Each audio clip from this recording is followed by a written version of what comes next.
Good evening.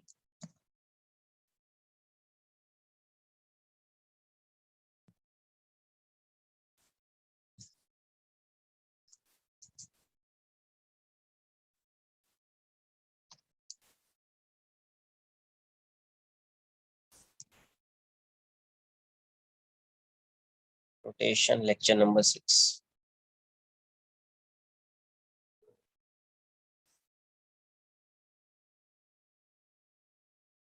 Last के 30 minutes में homework करेंगे आज से।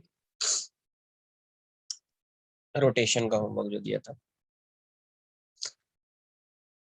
इसमें अपन टॉर्क पढ़ रहे थे। कुछ क्वेश्चंस कर लेते हैं।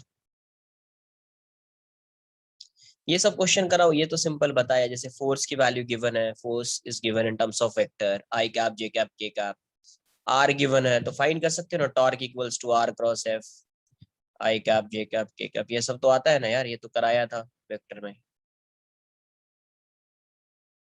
अरे फोर्स गिवन है समथिंग एक्स, फोर्स F1 आई कैप, F2 जे कैप, F3 के कैप, और ये मान लीजिए एक्स आई कैप, वाई जे कैप, जेड के कैप। तो इसका टॉर्क फाइंड करना, तो आई जे के, F1, F2, F3, x Y Z, ये सब तो आता है पहले से। क्रॉस प्रोडक्ट है तो सॉरी एफ नहीं, एक्स आएगा, आर क्रॉस एफ होता है x Y Z, F1, F2, F3, सब तो बताया ही है पहले वेक्टर में। देखो यहाँ ये एक रॉड है, इस रॉड का मास m और length l, uniform rod. Doubts last के 30 मिनट्स में, लास्ट के 30 मिनट्स। मास m, लेंथ l, ठीक है। Good evening. अब ये जो रॉड है ये इस पॉइंट के अबाउट हिंज, ये रॉड जो है ये इस पॉइंट के अबाउट क्या है, हिंज्ड।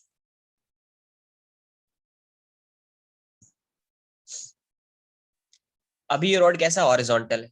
इसको रिलीज करेंगे तो ये रॉड ऐसा है, इस पॉइंट के अबाउट ये रोटेट कर सकता है। ये पॉइंट मूव नहीं कर रहा है, जो हिंज है, ये जो हिंज्ड पॉइंट है ये मूव नहीं करेगा, ये ऐसा है, ऐसा है। अब रिलीज करेंगे तो ये ऐसा जाएगा, ऐसा हो जाएगा। रिलीज करेंगे तो ये ऐसा जाएगा, तो अभी हॉरिजॉन्टल है, ठीक है। क्या क्या पूछा गया इस क्वेश्चन में। First, find the angular acceleration of rod, angular acceleration, angular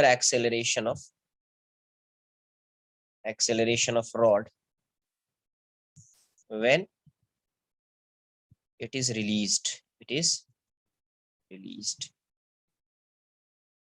when it is released from given horizontal from horizontal position, from horizontal position.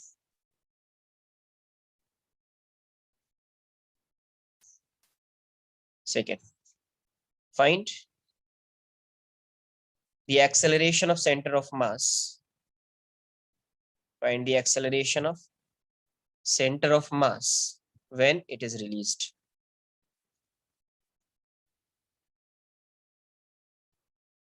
Third,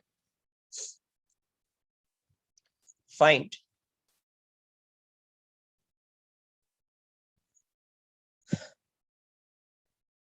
the normal force exerted by hinge, exerted या reaction force भी बोलते हैं इसको, exerted by hinge when it is released. Third, fourth, find the angular velocity of rod, find the angular velocity of rod when it becomes vertical, when it becomes vertical. Fifth, find the normal force exerted by hinge, force exerted by hinge when it becomes vertical.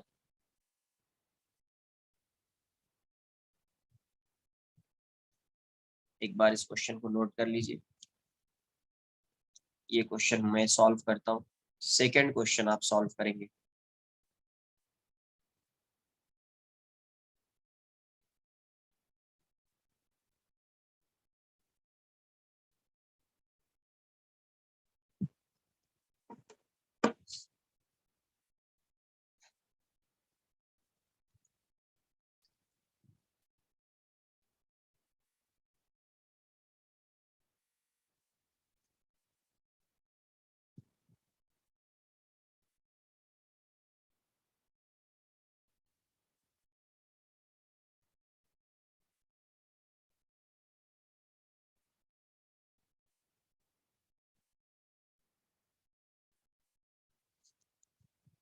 Hinge और pivot है ना, या hinged point और pivoted point.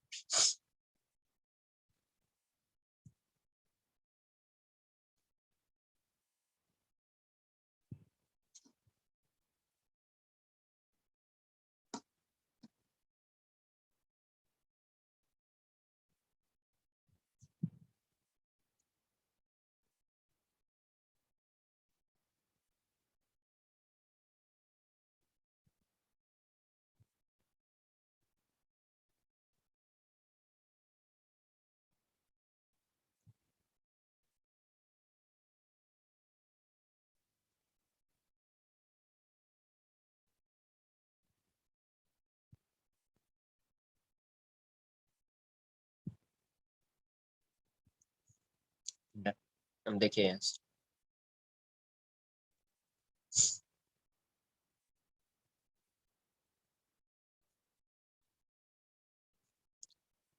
इस point के about ये hinged, मतलब इसी के अबाउट रोटेट करेगा तो ये ऐसा हो जाएगा। तो अभी जस्ट जब ये इसको यहाँ से रिलीज करेंगे तो ये किस डायरेक्शन में रोटेट करेगा, ये ऐसा है, हिंज्ड पॉइंट है तो ये ऐसा है, हॉरिजॉन्टल था तो ऐसा आ जाएगा वर्टिकल टाइप्स। मतलब ये जो है इस पॉइंट के अबाउट ये क्या होगा, इसका 3g/r²। चेक कर लेते हैं, ये इस पॉइंट के अबाउट ये क्या करेगा, इस पॉइंट के मतलब यहाँ पे अगर आप देखोगे ये ऐसा है, तो ये अगर एक एक्सिस इससे पास हो रहा है, ऐसा एक्सिस पास हो रहा है परपेंडिकुलर, तो इस एक्सिस के अबाउट ये रोटेट कर रहा है, ऐसा जा रहा है, फिर ऐसा आएगा, फिर ऐसा आएगा। तो इस एक्सिस के अबाउट ये क्या कर रहा है, रोटेट कर रहा है। इसका मोशन कैसा है, प्योर रोटेशनल मोशन। इसका मोशन कैसा है, प्योर रोटेशनल मोशन। तो रिलीज करेंगे तो इसका अल्फा आएगा, ओमेगा की वैल्यू यहाँ पे क्या होगी, 0।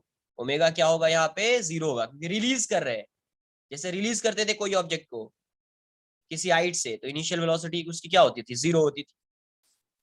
सेम वैसा है, रिलीज कर रहे हैं मतलब ओमेगा 0, क्या आएगा, अल्फा आएगा। तो अल्फा किसकी वजह से आएगा, टॉर्क की वजह से आएगा। तो टॉर्क किसका आएगा, फोर्स का आएगा। तो यहाँ पे एक फोर्स है, इसको हटा दो, ओमेगा यहाँ पे क्या है, ओमेगा 0 है, इस साइड लिख लेना, यहाँ ए अल्फा से रोटेट कर रहा है अभी। तो यहाँ पे इसका सेंटर ऑफ मास या सेंटर ऑफ ग्रेविटी बोल दीजिए, तो mg इसका डाउनवर्ड डायरेक्शन में आएगा, तो इसी का टॉर्क आएगा। देखो यहाँ पे नॉर्मल भी लग रहा होगा, तो उसका इस पॉइंट के अबाउट, पॉइंट वो मान लेते हैं, तो इस पॉइंट के अबाउट कोई टॉर्क नहीं होगा, क्योंकि वो फोर्स इसी पॉइंट से पास हो रहा है, तो उसका कोई टॉर्क नहीं आएगा। तो टॉर्क अबाउट पॉइंट वो क्या हो जाएगा, दिस, ये वाला डिस्टेंस कितना है, L/2। अब देखो टॉर्क का डायरेक्शन भी देख लो, तो टॉर्क इसको किस डायरेक्शन में रोटेट कराएगा, तो ये आपका R है और ये आपका फोर्स है, ये R है और ये F है। तो ये तो एंगल है नहीं, शिफ्ट करेंगे, शिफ्ट करेंगे तो ऐसा हो जाएगा। अब R क्रॉस F कीजिए, तो R ऐसा है, F इस डायरेक्शन में, तो इनवर्ड्स। इनवर्ड्स मतलब यहां से अगर देखोगे तो क्लॉकवाइज दिख रहा है, ये फिंगर किस डायरेक्शन में रोटेट कर रहा है, क्लॉकवाइज। तो इसीलिए इसका अल्फा कैसा आएगा, क्लॉकवाइज आएगा। इसका अल्फा कैसा आएगा, क्लॉकवाइज आएगा, है ना। तो इस पॉइंट के अबाउट इसका टॉर्क कितना आएगा, टॉर्क अबाउट पॉइंट O इस, दोनों परपेंडिकुलर है तो डायरेक्ट हो जाएगा L/2 इंटू mg। और टॉर्क होता क्या है, तो I alpha equals to mg L/2। I की वैल्यू कितनी होगी, तो ये किसके अबाउट रोटेट कर रहा है, तो एंड के अबाउट रोटेट कर रहा है, तो moment of inertia of A rod about it's and कितना होता है, तो ml square, m capital M लिया तो mg, ml स्क्वायर बाय 3 होता है ये एंड के अबाउट, और ये अल्फा, और ये कितना हो जाएगा mgl बाय, तो यहां से आंसर क्या आ जाएगा आपका, ml square alpha by 3 equals to mgl by 2। तो m और एक l कैंसल आउट हो जाएगा, तो अल्फा की वैल्यू क्या आ रही है 3g बाय 12, 3g बाय 12। तो फर्स्ट क्वेश्चन का आंसर ये हो जाएगा। कुछ बात आई समझ में, नोट कर लीजिए। तो ये समझना पड़ेगा अल्फा किसकी वजह से आएगा, टॉर्क, टॉर्क किसका आएगा, फोर्स का आएगा, तो इस फोर्स का टॉर्क आएगा L/2, और ये mg दोनों परपेंडिकुलर है, डायरेक्ट लिख दीजिए टॉर्क, टॉर्क क्या होता है आई अल्फा, इस एंड के अबाउट मोमेंट ऑफ इनर्शिया कितना होता है ml square by 3 alpha.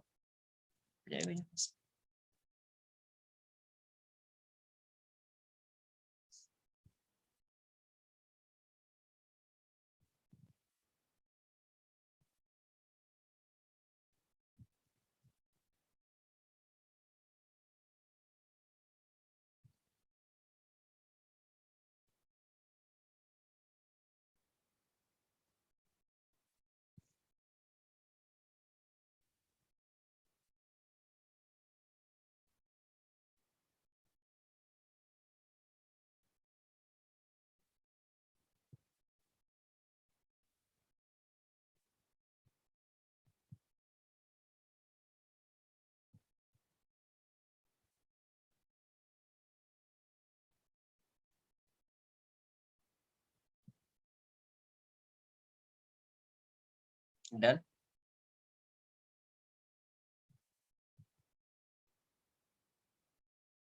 Note कर लीजिए।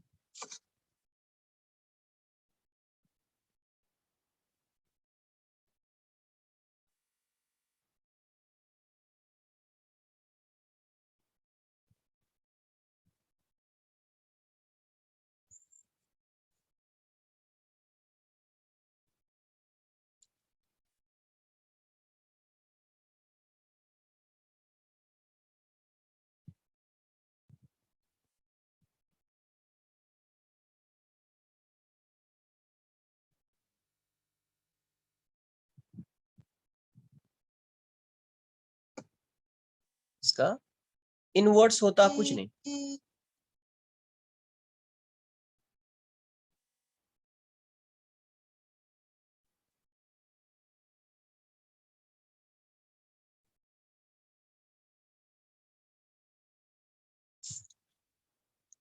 ये इनवर्ट्स होता, जैसे देखो ये रोटेट कर रहा है, ये रोटेट कर रहा है तो डायरेक्शन वही टॉर्क बताएगा, टॉर्क इसको कैसे रोटेट कराएगा, तो इस डायरेक्शन में क्लॉकवाइज डायरेक्शन में रोटेट कराएगा। टॉर्क आउटवर्ड्स होता तो ये अल्फा इस डायरेक्शन में नहीं आता, इस डायरेक्शन में आता, आउटवर्ड्स होता तो अल्फा इस डायरेक्शन में आता।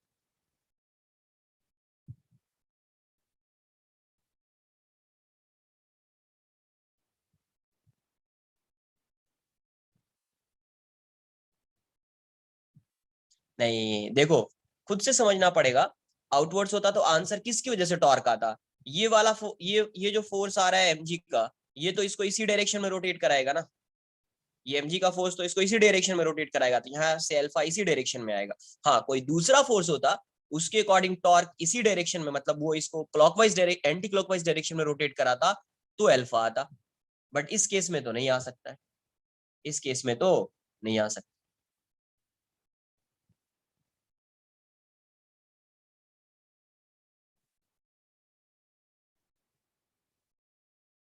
ये बात आई समझ में, डन। सेकंड,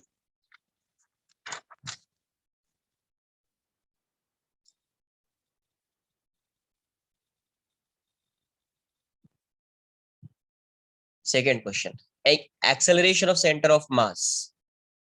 तो ये देखिए, ये जो है हिंज पॉइंट, इसके अबाउट ये कैसे रोटेट कर रहा है, अल्फा से रोटेट कर रहा है, तो एक्सेलरेशन ऑफ सेंटर ऑफ मास। अब ये बताओ, ये सेंटर ऑफ मास जो है इसका मोशन कैसा है, सेंटर ऑफ मास का मोशन कैसा हो रहा है,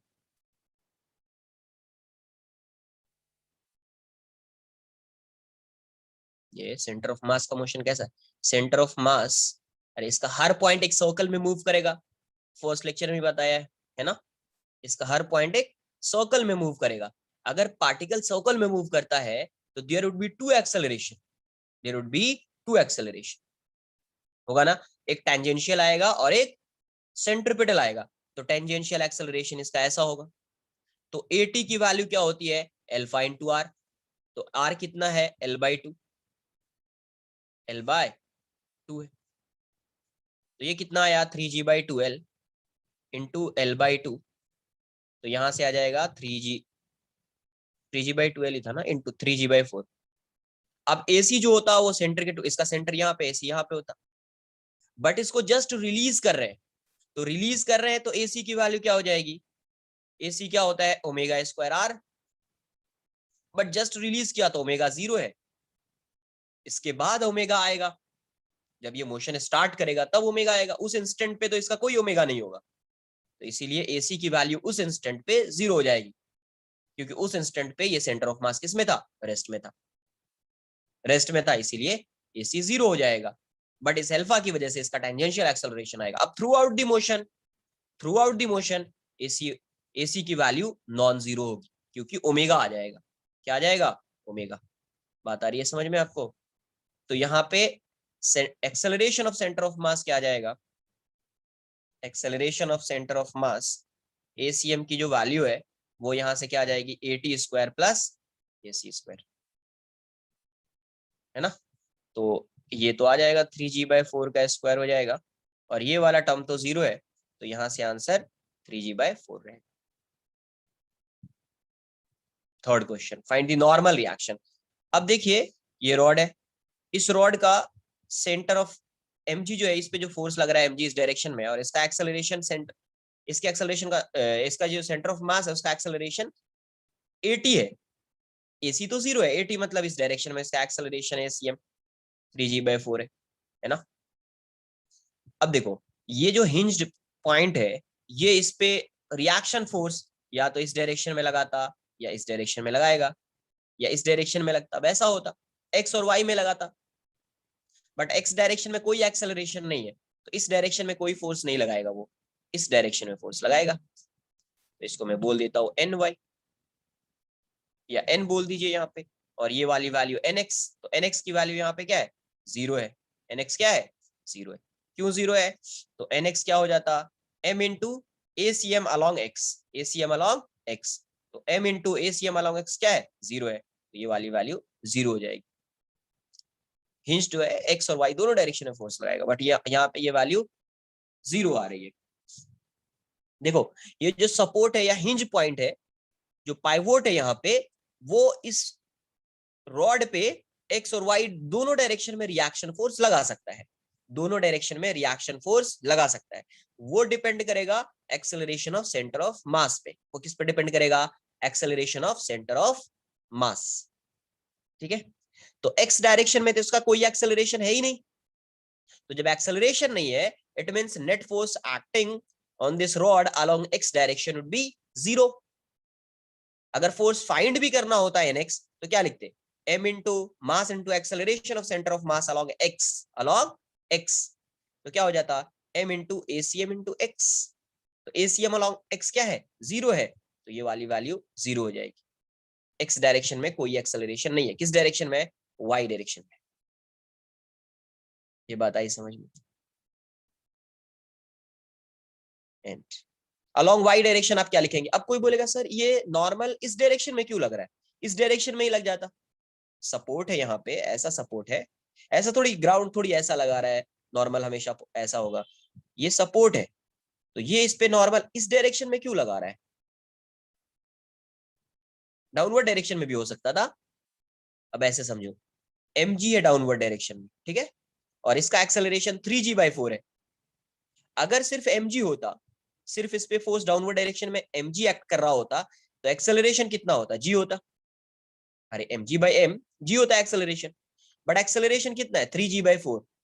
acceleration is less than acceleration is less than g से लेस है एक्सेलरेशन। इसका मतलब इस पे इस डायरेक्शन में फोर्स लग रहा होगा, दूसरा फोर्स इसके ऑपोजिट डायरेक्शन में लग रहा होगा, तभी तो नेट फोर्स की वैल्यू mg से कम होगी। नेट फोर्स की वैल्यू mg से कम होगी तो एक्सेलरेशन g से कम होगा। तो इस केस में आप क्या लिख सकते हैं, along y direction mg minus ny equals to m into acm। तो यहां से क्या आ जाएगा, mg minus ny equals to m into 3g/4, 3g/4। इसको इस साइड लाइए तो ये कितना आ जाएगा, mg minus 3mg/4 equals to ny। तो यहां से ny की वैल्यू क्या हो जाएगी, mg/4। तो टोटल नॉर्मल रिएक्शन कितना हो जाएगा, √nx² प्लस ny²। ये वाला टर्म तो जीरो है, तो नॉर्मल यही होगा। यही आंसर आ जाएगा अपना इस क्वेश्चन का आंसर। नोट कर लीजिए इतना पहले।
Done,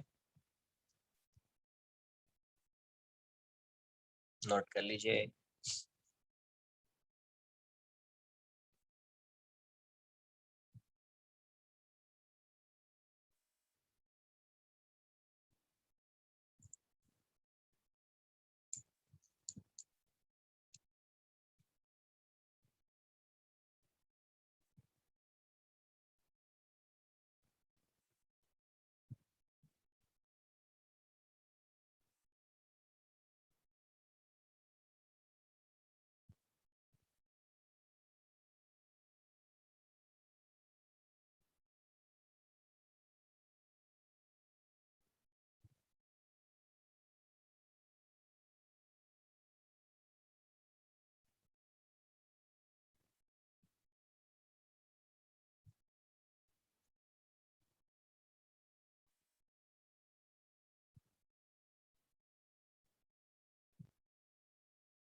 done.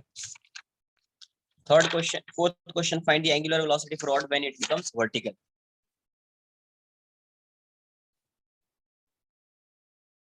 Angular velocity of rod when it becomes vertical. अब देखो रॉड पहले ऐसा था, अभी रॉड जो है ये ऐसा हो गया है, तो अब रोटेट कर रहा है तो इसका कुछ ओमेगा आएगा यहाँ पे, यहाँ का ओमेगा 0 था, यहाँ पे इसका कुछ है ना, इसके वॉट रोटेट कर रहा है तो कुछ ओमेगा आएगा। तो क्या करना चाहिए इस क्वेश्चन को सॉल्व करने के लिए, क्या करना चाहिए? हॉरिजॉन्टल है, वर्टिकल हो गया, कुछ आ रहा है, कैसे सॉल्व करेंगे इस क्वेश्चन को? कुछ क्लिक हो रहा है, पोजीशन चेंज कर रहा है अपना।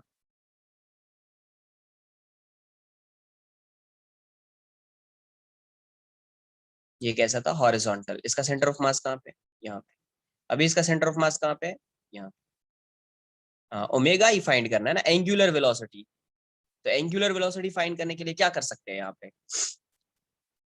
तो जब ये ऐसा रॉड हॉरिजॉन्टल है, वर्टिकल हो गया, या किसी एंगल पे था, किसी एंगल पे आ गया, या किसी एंगल पे था उससे वर्टिकल हो गया, किसी एंगल पे था उससे हॉरिजॉन्टल हो गया, है ना? तो जब ये ऐसा होगा क्वेश्चन में, तो उसको उस केस में अपन कंजर्वेशन ऑफ एनर्जी यूज करेंगे या वर्क एनर्जी थ्योरम लगा देंगे। वर्क एनर्जी थ्योरम या कंजर्वेशन ऑफ एनर्जी। mg यहाँ पे है, ये वाला डिस्टेंस l/2 है। किसी एक को रेफरेंस मान लेते हैं, इसी को रेफरेंस मान लो, पोटेंशियल एनर्जी या वर्क, या ऐसे ही विदाउट रेफरेंस के भी आंसर आ जाएगा। यहाँ से यहाँ पे आए सेंटर ऑफ मास। ये बताओ कि वर्क एनर्जी थ्योरम लगा देते हैं using work energy theorem. Work energy theorem, तो यूजिंग वर्क एनर्जी थ्योरम क्या आ जाएगा? Work done by all forces equals to change in kinetic energy. Work done by all forces equals to change in kinetic energy. तो work done by all forces equals to change in kinetic energy होगा, तो यहाँ पे कौन सा force act कर रहा है जिसका वर्क हो रहा है? तो यहाँ पे work done due to gravity, work done due to gravity. Second, work done due to gravity. Second क्या आएगा? यहाँ पे नॉर्मल आएगा, बट नॉर्मल जो है वो नॉर्मल का डिस्प्लेसमेंट नहीं हो रहा है।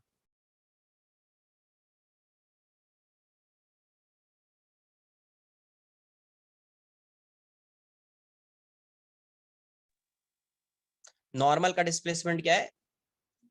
नहीं हो रहा है ना? तो नॉर्मल का अगर डिस्प्लेसमेंट नहीं हो रहा है तो वर्क डन बाय नॉर्मल क्या हो जाएगा? जीरो हो जाएगा। वर्क डन बाय नॉर्मल क्या हो जाएगा? जीरो हो जाएगा। तो वर्क डन सिर्फ इसका आएगा, mg का आएगा। तो using work energy theorem, work done by all forces equals to change in kinetic energy. तो यहाँ पे कौन सा फोर्स वर्क कर रहा है? ग्रेविटी। और कोई फोर्स तो वर्क कर नहीं रहा है। और यहाँ पे क्या आ जाएगा? के फाइनल माइनस के इनिशियल। हाँ, ये पॉइंट तो फिक्स्ड, फिक्स का मतलब इसके बोर्ड सिर्फ रोटेट कर सकता है, ये पॉइंट आगे मूव नहीं कर सकता, ये पॉइंट फिक्स्ड है। हिंज पॉइंट का मतलब है इसके बोर्ड ये रॉड रोटेट करेगा। तो work done by gravity equals to final kinetic energy minus initial kinetic energy. तो वर्क डन बाय ग्रेविटी कितना है? यहाँ से यहाँ पे आया है, सेंटर ऑफ मास जो है यहाँ से यहाँ आया है, तो वर्क डन बाय ग्रेविटी आप क्या लिखोगे? mg। और कितना डिस्प्लेसमेंट हुआ है इसका डाउनवर्ड डायरेक्शन में? l/2। अरे नॉर्मल यहाँ पे जो लग रहा होगा, क्या उस नॉर्मल की वजह से इस रॉड का इस पॉइंट पे नॉर्मल लग रहा है? क्या इस पॉइंट का कोई डिस्प्लेसमेंट हुआ है क्या?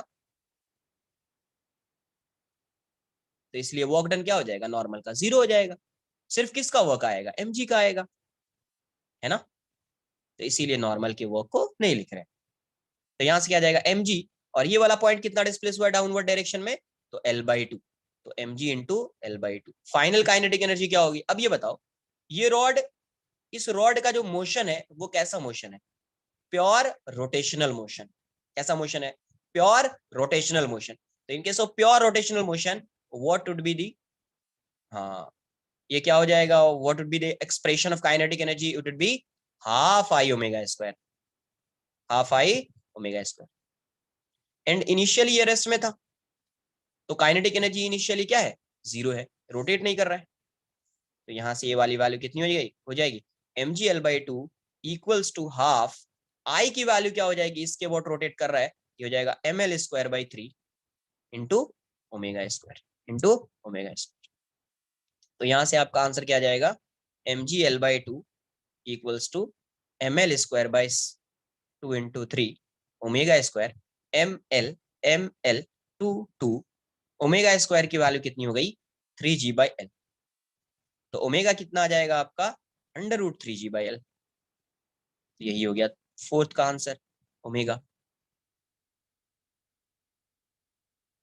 नहीं लगा सकते, मैं क्या बोल रहा हूँ कंजर्वेशन ऑफ, यहाँ पे किसी का यहाँ पे एनर्जी लॉस नहीं हो रहा है ना, कोई फ्रिक्शन तो एक्ट नहीं कर रहा है।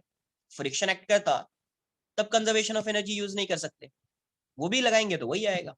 तो वही कंजर्वेशन ऑफ एनर्जी लगा रहा था मैं पहले, तो उसके लिए मुझे रेफरेंस, ये जो लाइन ड्रॉ कर रहा था डॉटेड लाइन, वो रेफरेंस लाइन हो जाता, उससे सॉल्व कर लेते, आ जाता आंसर, है ना। बट मैं सोचा कि ये नहीं करूँ, इससे ज्यादा बेटर है रेफरेंस लाइन बताना ही नहीं पड़ेगा अपने को, यहाँ पे ड्रॉ ही नहीं करना पड़ेगा रेफरेंस लाइन, क्या है direct work done by gravity करेंगे तो आंसर आ जाएगा।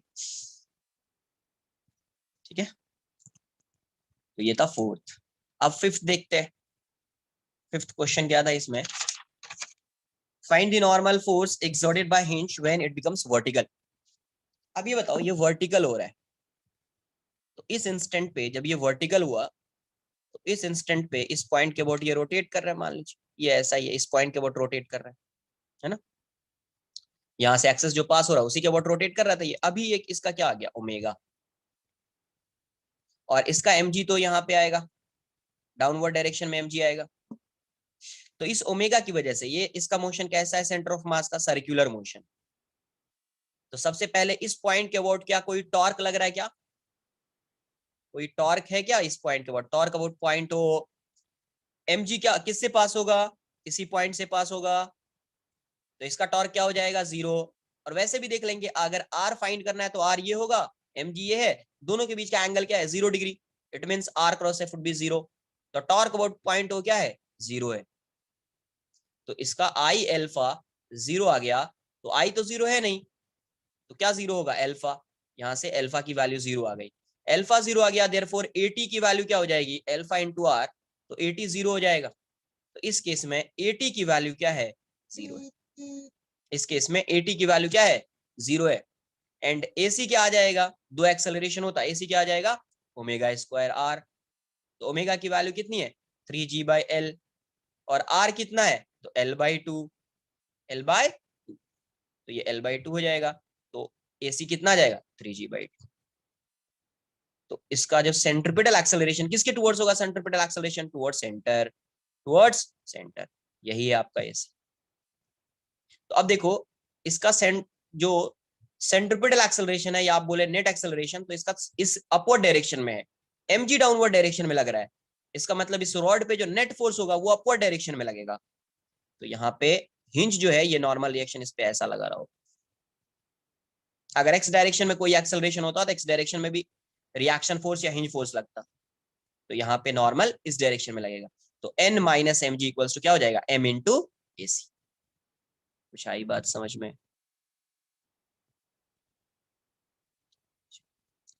देखो यहाँ पे सबसे पहले यहाँ पे क्या करना है आपको, you have to find normal reaction exerted by hinge on this rod.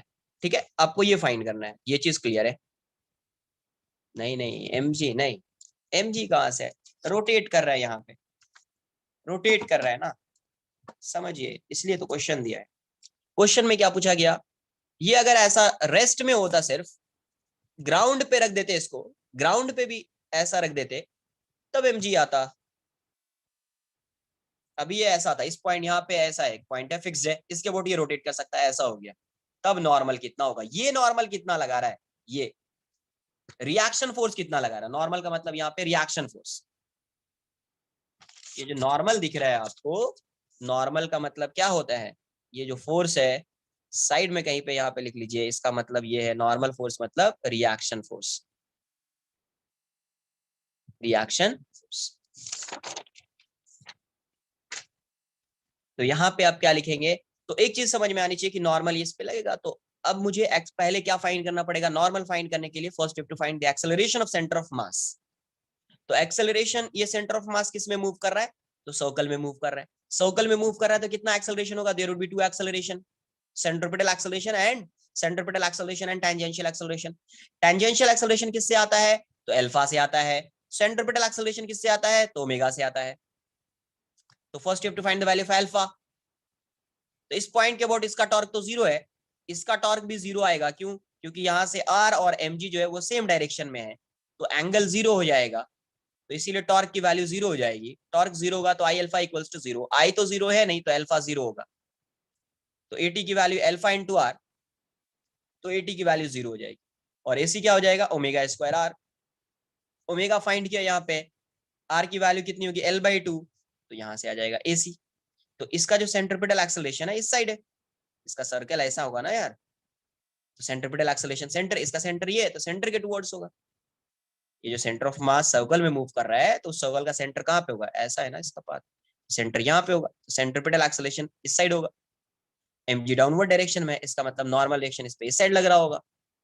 तो नॉर्मल क्या हो जाएगा, n minus M G equals to M into A C, M into A C.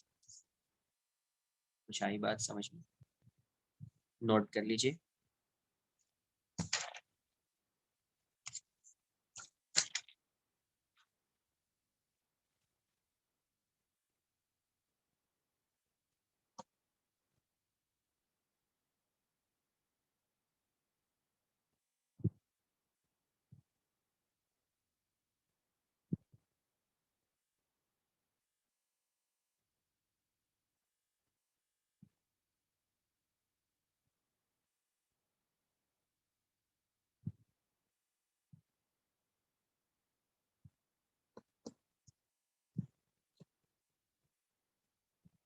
Note करो पहले, नोट करो।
यार थोड़ा फास्ट नोट करो।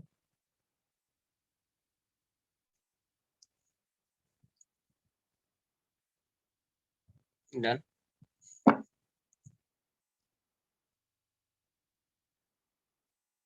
नोट कर लिया इसको। अब देखो यहाँ से समझो यार,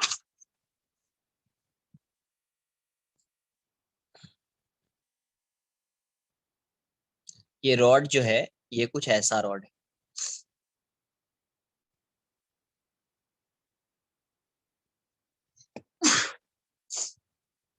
ये रॉड ऐसा है, इस पॉइंट के वर्ड ये रॉड रोटेट कर सकता है, तो अभी ये रॉड हो गया ऐसा, ठीक है। तो ये जो हिंज्ड पॉइंट है, ये जो पाइवोट है, ये इस रॉड पे क्या लगाएगा, फोर्स लगाएगा। और इस फोर्स की वैल्यू को आप mg नहीं बोल सकते। ये फोर्स की वैल्यू कब, जब ये रॉड ऐसा होता, ये ऐसा होता ग्राउंड पे, है ना, ये रेस्ट में होता ग्राउंड पे या हॉरिजॉन्टल डायरेक्शन में इस साइड मूव कर रहा होता, तब आप बोलते ये mg है और ये नॉर्मल है, तो n की वैल्यू हो जाएगी mg। वैसा है नहीं। यहाँ पे क्या किया है, इस रॉड को इस पॉइंट के अबाउट यहां से हिंज कर दिया है। अब ये रॉड रोटेट कर रहा है, तो अभी यहाँ पे आएगा, तो ये हो गया है वर्टिकल। तो अब आपको ये बताना है कि ये जो हिंज है, ये इस पे कितना फोर्स लगा रहा है, या रॉड इस हिंज पे कितना फोर्स लगा रहा है, क्योंकि एक्शन रिएक्शन पेयर फोर्स होगा, जितना ये लगाएगा उतना ये लगाएगा, दोनों की वैल्यू सेम हो। तो अब मुझे फोर्स फाइंड करना है इस रॉड पे। फोर्स फाइंड करने के लिए सबसे पहला काम क्या है, इस पे फोर्स फाइंड करना है। मान लीजिए ये फोर्स एफ फाइंड करना है, तो क्या करोगे, first you have to find the acceleration of this rod. Acceleration find करोगे इस रॉड का। तो यहाँ पे जब भी आपको बताया कि जब रिजिड बॉडी आ जाती है, सिस्टम ऑफ पार्टिकल्स आ जाता है, तो उस केस में किसका एक्सेलरेशन फाइंड करते हैं, कौन सा एक्सेलरेशन पूरे रॉड के एक्सेलरेशन को रिप्रेजेंट करेगा, सेंटर ऑफ मास। क्लियर। तो आपको सबसे पहले क्या फाइंड करना पड़ेगा, एक्सेलरेशन ऑफ सेंटर ऑफ मास। अब आपको पता है कि यहाँ पे जो सेंटर ऑफ मास है उसका मोशन कैसा है, तो वो सर्कुलर पाथ, मतलब उसका जो मोशन है वो सर्कुलर है, ऐसा मूव कर रहा है सर्कल में। तो आपको ये भी बताया है कि अगर कोई पार्टिकल सर्कल में मूव कर रहा है तो कितना एक्सेलरेशन होता हो सकता है, तो there would be two acceleration, है ना, सेंट्रिपिटल एक्सेलरेशन और and tangential acceleration, centripetal acceleration and tangential acceleration. तो सेंट्रिपिटल एक्सेलरेशन जो एसी है वो किसकी वजह से आता है, ओमेगा की वजह से, और टेंजेंशियल एक्सेलरेशन किसकी वजह से आता है, अल्फा की वजह से। तो आपको ओमेगा भी फाइंड करना पड़ेगा और अल्फा भी फाइंड करना पड़ेगा। तो ओमेगा तो यहां से जब ये रॉड यहाँ पे आया तो ओमेगा आपने फाइंड कर लिया, क्या यूज करके, वर्क एनर्जी थ्योरम या कंजर्वेशन ऑफ एनर्जी यूज करके आपने ओमेगा फाइंड कर लिया। ठीक है। अल्फा फाइंड करने का क्या मेथड है, टॉर्क लगाना पड़ेगा, टॉर्क से फाइंड कर पाएंगे अल्फा। तो आपने टॉर्क का यूज करके क्या फाइंड कर लिया, अल्फा। टॉर्क का यूज करके आपने अल्फा फाइंड कर। अब अल्फा है आपके पास, ओमेगा है आपके पास, उसके अकॉर्डिंग इस सेंटर ऑफ मास का एक्सेलरेशन आ जाएगा 80। और ये कैसा इसका सर्कुलर पाथ होगा, ऐसा, ये फर्स्ट लेक्चर में आई थिंक ये सब बताया है, तो था कुछ कि ऐसा सेंटर ऑफ मास मूव करेगा, है ना। तो ये सेंट्रिपिटल टेंजेंशियल एक्सेलरेशन है, ऐसा, तो सेंट्रिपिटल एक्सेलरेशन इस डायरेक्शन में आएगा, इसका सेंटर यहाँ पे, तो सेंटर के टुवर्ड्स होता है सेंट्रिपिटल एक्सेलरेशन। तो ये वाली वैल्यू इस केस में आ रही है 0, ये वाली वैल्यू है आपके पास ओमेगा स्क्वायर आर। अब पता चल गया कि इस इंस्टेंट पे जब ये रॉड वर्टिकल हो जा रहा है, तो वर्टिकल के केस में इस रॉड का जो एक्सेलरेशन है वो अपवर्ड डायरेक्शन में है, और उसकी वैल्यू जो है एसी या एसीएम जो बोलना है बोल दीजिए, ओमेगा स्क्वायर आर है। और आपको पता है इस रॉड पे एक फोर्स लग रहा है डाउनवर्ड डायरेक्शन में mg। तो अभी बताओ, इस रॉड का एक्सेलरेशन अपवर्ड डायरेक्शन में है और इस रॉड पे डाउनवर्ड डायरेक्शन में फोर्स लग रहा है, इसका मतलब कि एक फोर्स होगा जो अपवर्ड डायरेक्शन में लग रहा होगा, क्योंकि नेट फोर्स किस डायरेक्शन में होना चाहिए, अपवर्ड डायरेक्शन में, क्योंकि इसका एक्सेलरेशन अपवर्ड डायरेक्शन में है। तो ये जो हिंज पॉइंट है या पाइवोट है, इस पे फोर्स किस डायरेक्शन में लगा रहा होगा, इस डायरेक्शन में एक रिएक्शन फोर्स लगा रहा होगा। इसको आप एन बोल दीजिए, एन वाई या आर वाई रिएक्शन फोर्स है, कहीं पे एफ वाई लिखेंगे तो चलेगा। अगर इसका एक्सेलरेशन इस डायरेक्शन में भी होता 80, तो यहाँ पे भी एक फोर्स आता एन एक्स या आर एक्स रिएक्शन फोर्स या एफ एक्स। बट ये वाली वैल्यू 0 है, तो इसीलिए ये वाली वैल्यू 0 हो जाएगी। और वाई डायरेक्शन में क्या लिखोगे आप, क्योंकि एक्सेलरेशन अपवर्ड डायरेक्शन में है तो अपवर्ड डायरेक्शन को पॉजिटिव लेना पड़ेगा, downward direction negative, equals to M into A C हो जाए। तो यहाँ से N Y minus M G equals to M, A C की वैल्यू ये कितना था, A C omega square R. तो एन वाई की वैल्यू क्या आ गई, minus M G equals to M, omega था 3g बाई एल, आर की वैल्यू है एल बाई 2, कैंसल आउट हो जाएगा। तो एन वाई की वैल्यू कितनी हो गई, एम जी प्लस 3mg/2। तो एन वाई या आर वाई क्या लिखेंगे आप, 5mg/2। एंड एन एक्स क्या होगा, एन एक्स भी लिख दीजिए, and N x equals to M into A X या A C M along X direction. तो एन एक्स की वैल्यू क्या हो जाएगी, यहाँ पे भी एम इंटू 0, तो एन एक्स की वैल्यू क्या आ जाएगी, 0। अभी भी कोई डाउट है,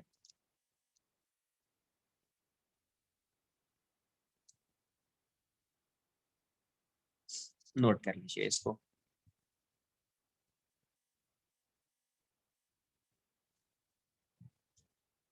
नोट कर लीजिए और इसी से रिलेटेड एक क्वेश्चन देता हूँ, उसको सॉल्व करो, तब थोड़ा कॉन्फिडेंस आएगा कि हाँ ये भी क्या है नहीं है, तो थोड़ा क्लियर होगा। नोट कर लीजिए पहले से।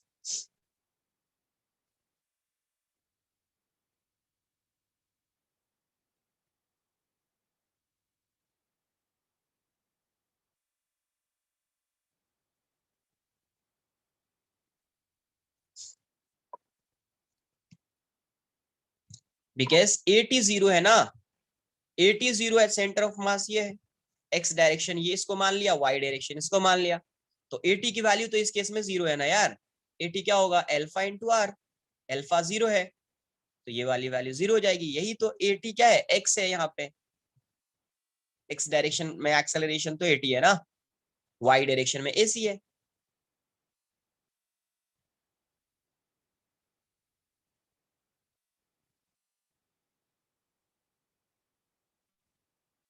अरे क्लियर है, ये फोर्स इस डायरेक्शन में लग रहा है तो कौन सा एक्सेलरेशन यूज करेंगे, ये वाला, इसकी वैल्यू क्या है, जीरो।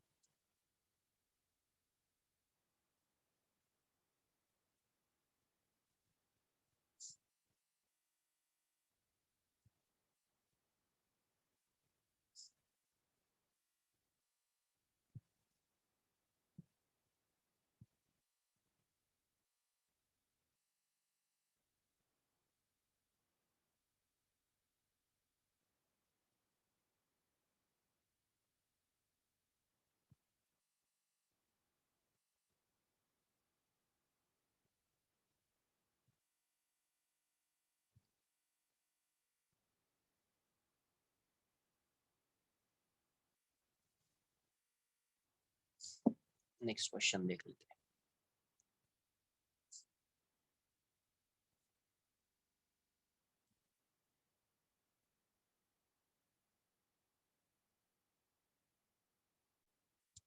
ये रॉड जो है ये ऐसा है,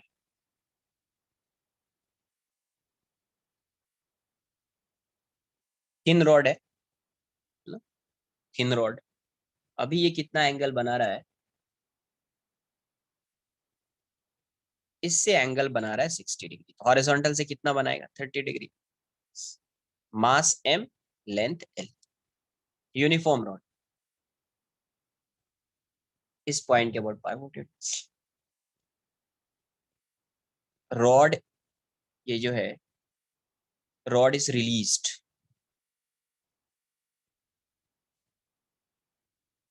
rod is released when it is at it is at 60 degree with vertical. Find the force, find the force on the pivot. इस पे बताना है फोर्स। तो देखो ये जितना फोर्स रॉड पे लगाएगा, रॉड इस पे उतना ही फोर्स लगाएगा, ठीक है, इस पाइवोट पे उतना ही फोर्स लगाएगा। तो अब बेसिकली आपको किस पे फोर्स फाइंड करना है, तो इस रॉड पे फोर्स फाइंड करना। Find the force on the pivot when the rod is horizontal, when the rod is horizontal। तो यहाँ से रिलीज किया है, रिलीज किया तो ऐसा आएगा। तो अब ये बताओ हॉरिजॉन्टल होगा तब बताना, इस इंस्टेंट पे नहीं बताना है। तो हॉरिजॉन्टल में जब ये ऐसा हो जाएगा रॉड, तो उस केस में आपको क्या फाइंड करना पड़ेगा, सबसे पहले फोर्स जब फाइंड करना है तो आपको एक्सेलरेशन फाइंड करना पड़ेगा, किसका, सेंटर ऑफ मास का। तो सेंट्रिपेटल एक्सेलरेशन भी आ सकता है और टेंजेंशियल एक्सेलरेशन भी आ सकता है। तो सेंट्रिपेटल एक्सेलरेशन किससे आएगा, तो सेंट्रिपेटल एक्सेलरेशन ओमेगा से आएगा। ओमेगा से आने का मतलब क्या है कि यहां से जब ये यहाँ पे आया है तब ओमेगा फाइंड करना है, इसका मतलब आपको वर्क एनर्जी थ्योरम या कंजर्वेशन ऑफ एनर्जी लगाना पड़ेगा। सेकेंड, एटी किससे फाइंड होगा, अल्फा से। अल्फा के लिए आपको यहाँ पे टॉर्क लगाना पड़ेगा, कहाँ पे, यहाँ। एक बार ट्राई कीजिए, देखिए कितना है।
देख लेते एक बार क्या आ रहा है।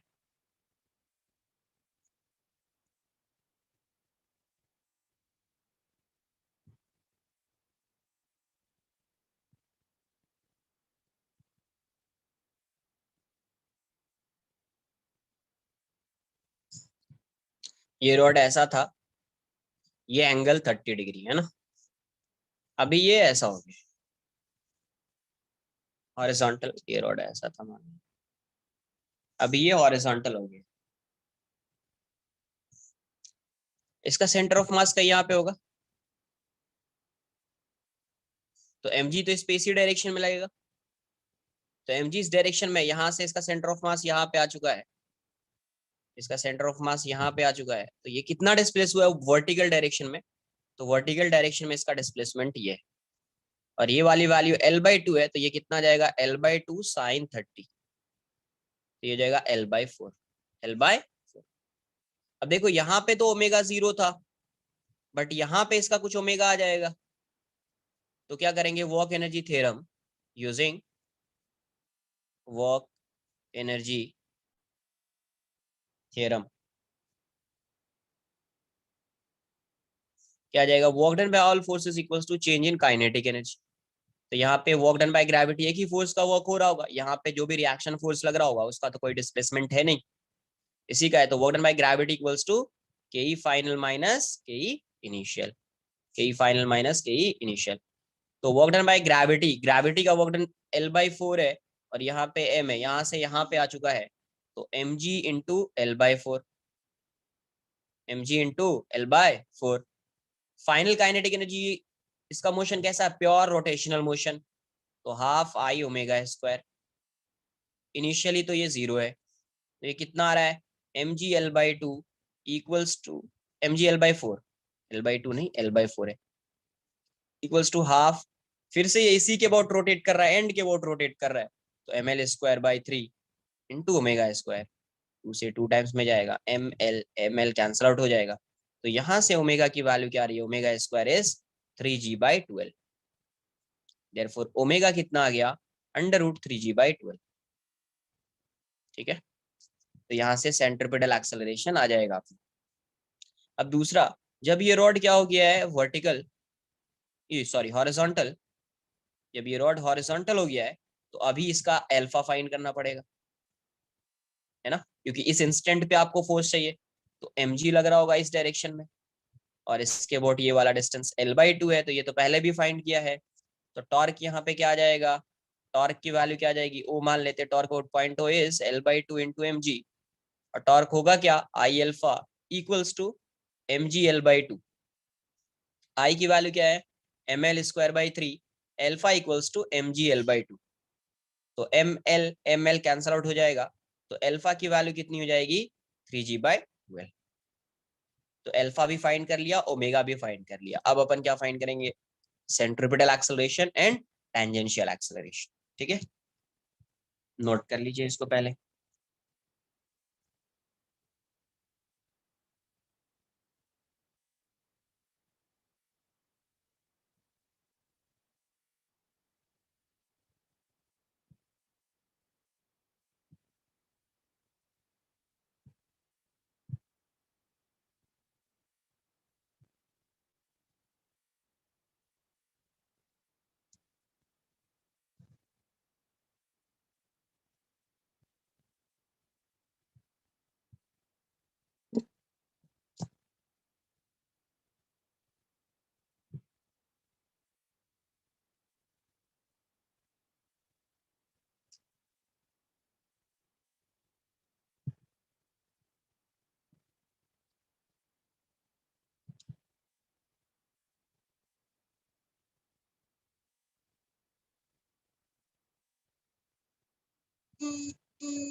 तो ये रॉड जो है, इस रॉड का अभी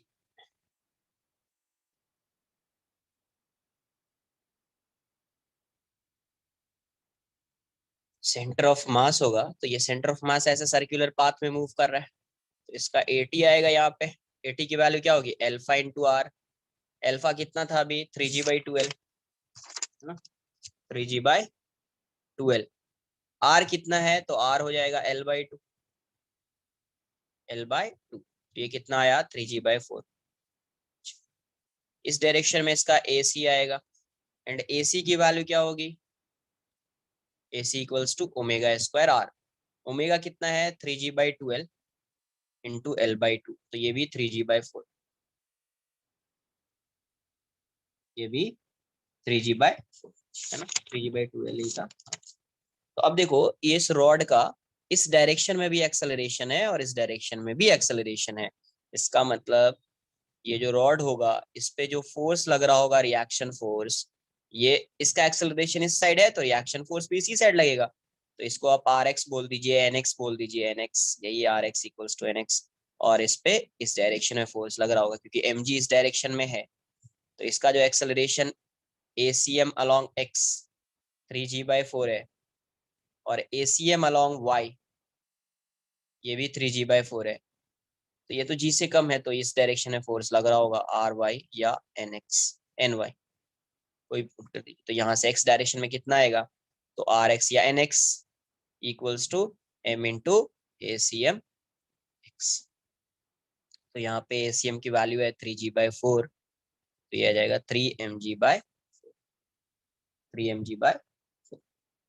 एंड एफ वाई की वैल्यू क्या आ जाएगी, वाई डायरेक्शन में, तो m g minus N y equals to M into A C M along y. तो यहाँ से ये क्या आ रहा है, m g minus N y equals to M into 3g/4।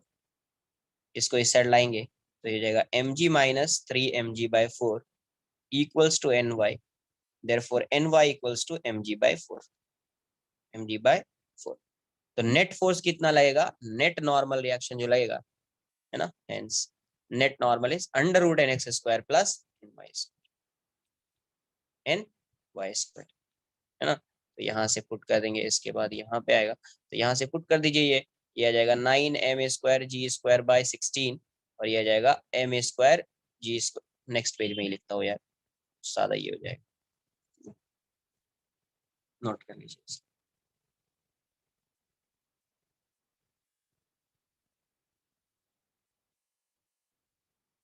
तो अब आई थिंक ये वाला पॉइंट आपको क्लियर होना चाहिए, कैसे फाइंड करना है, क्या होगा नहीं होगा।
तो नेट फोर्स कितना आ जाएगा, एन की वैल्यू क्या हो जाएगी, n x square plus N y, ये हो जाएगा 9 m² g²/16, और ये हो जाएगा m²g²/16। तो यहाँ से आंसर आ जाएगा 10 m²g²/16। तो आंसर आपका √10 mg/4, √10 mg/, आंसर। ठीक है,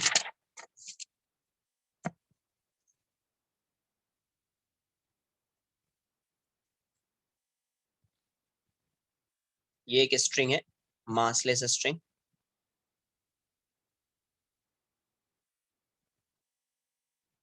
और यहाँ पे भी एक स्ट्रिंग है, ये भी massless string.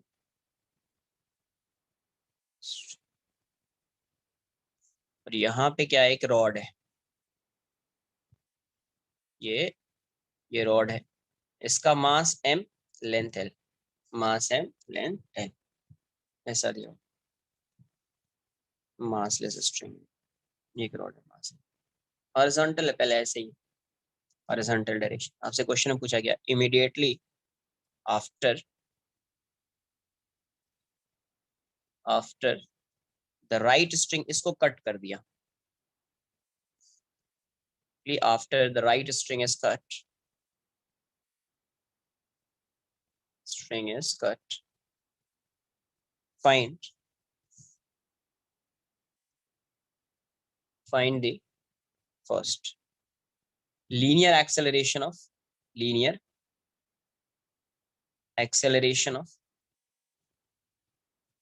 the free end of the rod, free end इसका बताना है आपको, इसको कट किया तो फ्री एंड ये रहेगा, free end of the rod.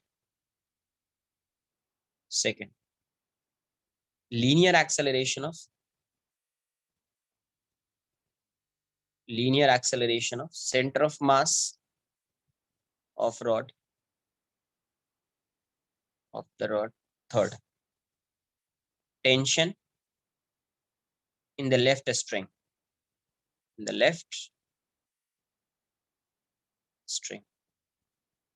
tension in the left string।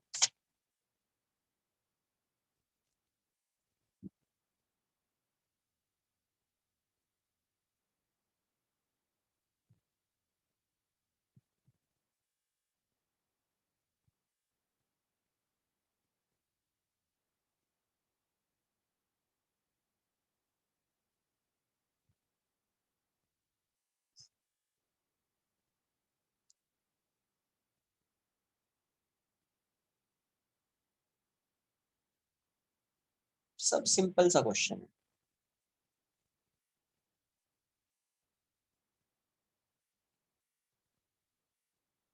ये क्वेश्चन किया, अगर कट करोगे तो पहले जैसा क्वेश्चन हो जाएगा, 1.5 जी, करेक्ट, पहले जैसा ही क्वेश्चन है, फर्स्ट क्वेश्चन यही था, बस सिर्फ इसमें स्ट्रिंग आ गया, टेंशन, वो वहां पे normal reaction.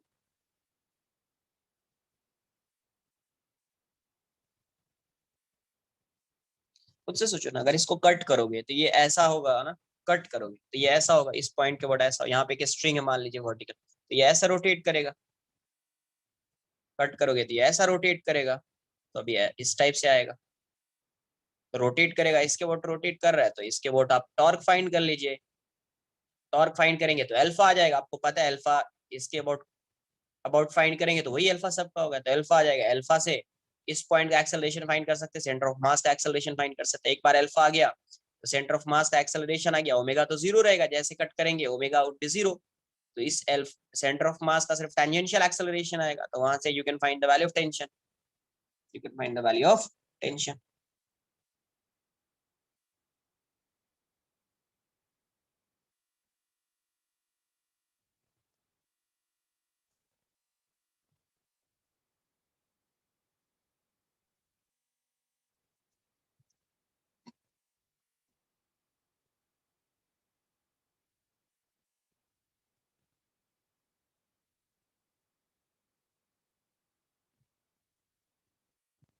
Second 3g/4 correct, सही आया, सही आंसर।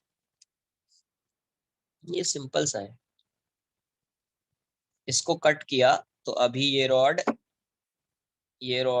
अभी रोटेट करेगा ऐसा अल्फा से, है ना। ये रॉड इसके वोट रोटेट करेगा, इसका सेंटर ऑफ मास यहाँ पे है।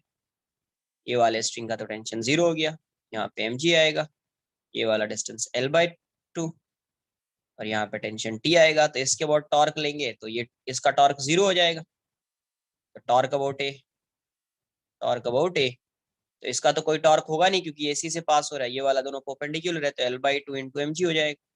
और टॉर्क क्या होगा, I alpha equals to mg L/2। तो ये वाली वैल्यू कितनी हो जाएगी, I की वैल्यू इसके अबाउट रोटेट कर रहा है तो इसके अबाउट कितना होगा, ml²/3 alpha equals to mg L/2। तो यहाँ से अल्फा की वैल्यू फिर से कितनी आएगी, 3g/12, 3g/12 थर्ड का mg मास के टर्म्स में आंसर आएगा mg/4 आएगा, mg/4।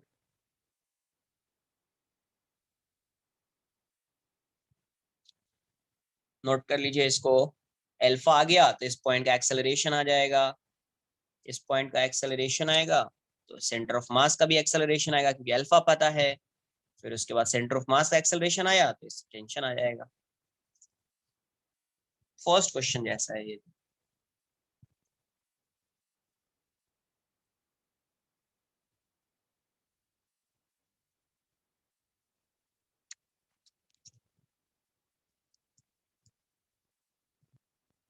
कट किया तो अल्फा होगा और ओमेगा की वैल्यू 0 होगी। हाँ ठीक, इस क्वेश्चन की बात करते हैं अपन, होमवर्क वाला होमवर्क दिया है उसको डिस्कस करेंगे अपन। नोट कर लीजिए इसको एक बार। नेक्स्ट लेक्चर में भी अभी टॉर्क पे कुछ क्वेश्चंस होगा, फिर आगे का कॉन्सेप्ट आएगा, बट पहले टॉर्क पे कुछ क्वेश्चंस होगा। नोट कर लिया इतना। तो अल्फा की वैल्यू 3g/12 हो गई। तो अब यहाँ से इसका जो फर्स्ट पार्ट है, तो अपने को पता है कि ये अल्फा इसके अबाउट अल्फा से रोटेट कर रहा है तो इसका एक्सेलरेशन इस साइड आएगा। तो इस साइड एक्सेलरेशन कितना होगा, इक्वल्स टू अल्फा आर। तो अल्फा की वैल्यू कितनी है, 3g/12, और यहाँ पे आर क्या हो जाएगा, ये वाला डिस्टेंस एल आ जाएगा इस एंड का, तो एल हो गया। तो फर्स्ट क्वेश्चन का आंसर 3g/2 हो जाएगा। सेकेंड, ये अल्फा से रोटेट कर रहा था, इसका सेंटर ऑफ मास यहाँ पे है, तो सेंटर ऑफ मास का एक्सेलरेशन इस साइड आ जाएगा, है ना।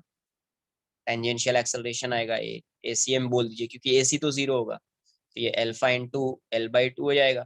तो 3g/2l इंटू L/2, एल से एल कैंसल आउट हो जाएगा, 3g/4 आ गया। थर्ड,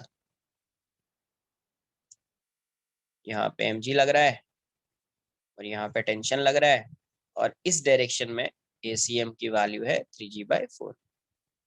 तो आप क्या लिखोगे, mg minus t equals to m into ACM। तो ये वाली value mg minus t equals to m into 3g/4। इसको इस साइड लाइए, तो mg minus 3mg/4 equals to t। Therefore t equals to mg/4। पहले जैसे क्वेश्चन नोट कर लीजिए। उसके बाद होमवर्क जो दिया था उसको एक बार मैं डिस्कस करता हूँ।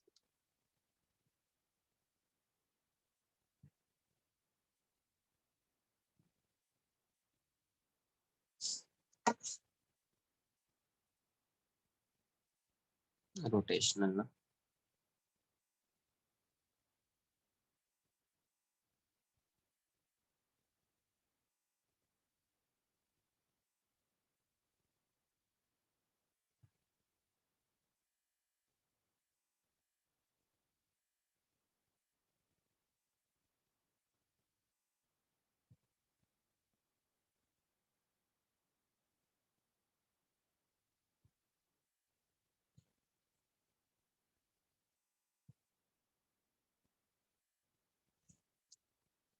यस, इलेक्ट्रोस्टैटिक्स, करंट, इलेक्ट्रिसिटी, ये सब पूरा चैप्टर में पढ़ूंगा। नहीं ऐसा थोड़ी हो जाता है, देखो ना, ये ऐसा है, कुछ ऐसा नहीं कि हो जाता है, समझो एक बार फिर से। ये रॉड वर्टिकल है ना, अब ये बताइए इस रॉड पे कौन कौन सा फोर्स लग रहा है। एक यहाँ पे mg लगेगा ना डाउनवर्ड डायरेक्शन में, दूसरा फोर्स अगर यहाँ पे कोई लग भी रहा होगा, NX NY कोई फोर्स अगर लग भी रहा है, तो इस पॉइंट के वो टॉर्क फाइंड करोगे तो इसका टॉर्क जीरो, इसका टॉर्क जीरो, क्योंकि ये इसी पॉइंट से पास हो रहा है। इसका टॉर्क अगर फाइंड करोगे तो ये R है और ये mg है, तो दोनों सेम डायरेक्शन में। टॉर्क क्या होता है, R into mg into sine theta, तो साइन जीरो, तो टॉर्क की वैल्यू क्या हो गई, जीरो ना। टॉर्क क्या हो गया, जीरो, तो I alpha equals to zero. तो आई जीरो थोड़ी है, अल्फा जीरो होगा ना। मोमेंट ऑफ इनर्शिया तो है इसका, इसके वॉट एम एल स्क्वायर बाई 3, तो अल्फा जीरो हो गया, अल्फा जीरो, इसीलिए इट इज जीरो।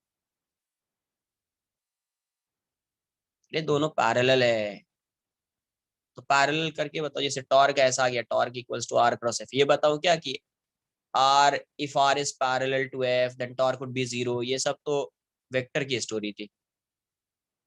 पैरेलल होगा तो क्रॉस प्रोडक्ट जीरो होगा, तो यहाँ पे आर भी ऐसा है, ये भी ऐसा है ना।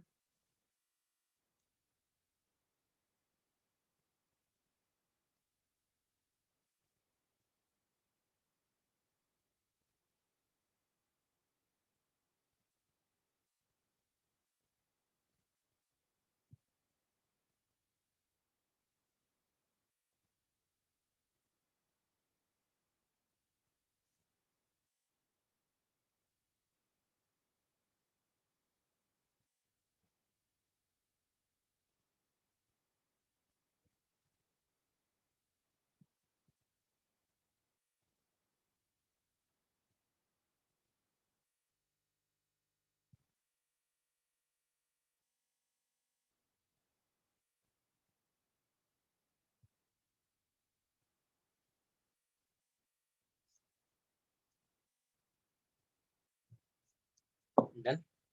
एक बार होमवर्क में क्वेश्चन नंबर 1 to 20 दिया था, उसका बता दीजिए क्या आपको डाउट है, उसको मैं डिस्कस करूँ।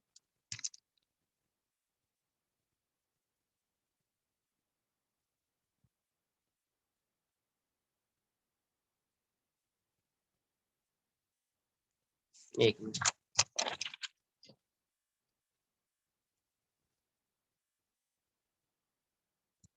क्या है question number 5, 8, 13, 14, 17, 18, 1, 7।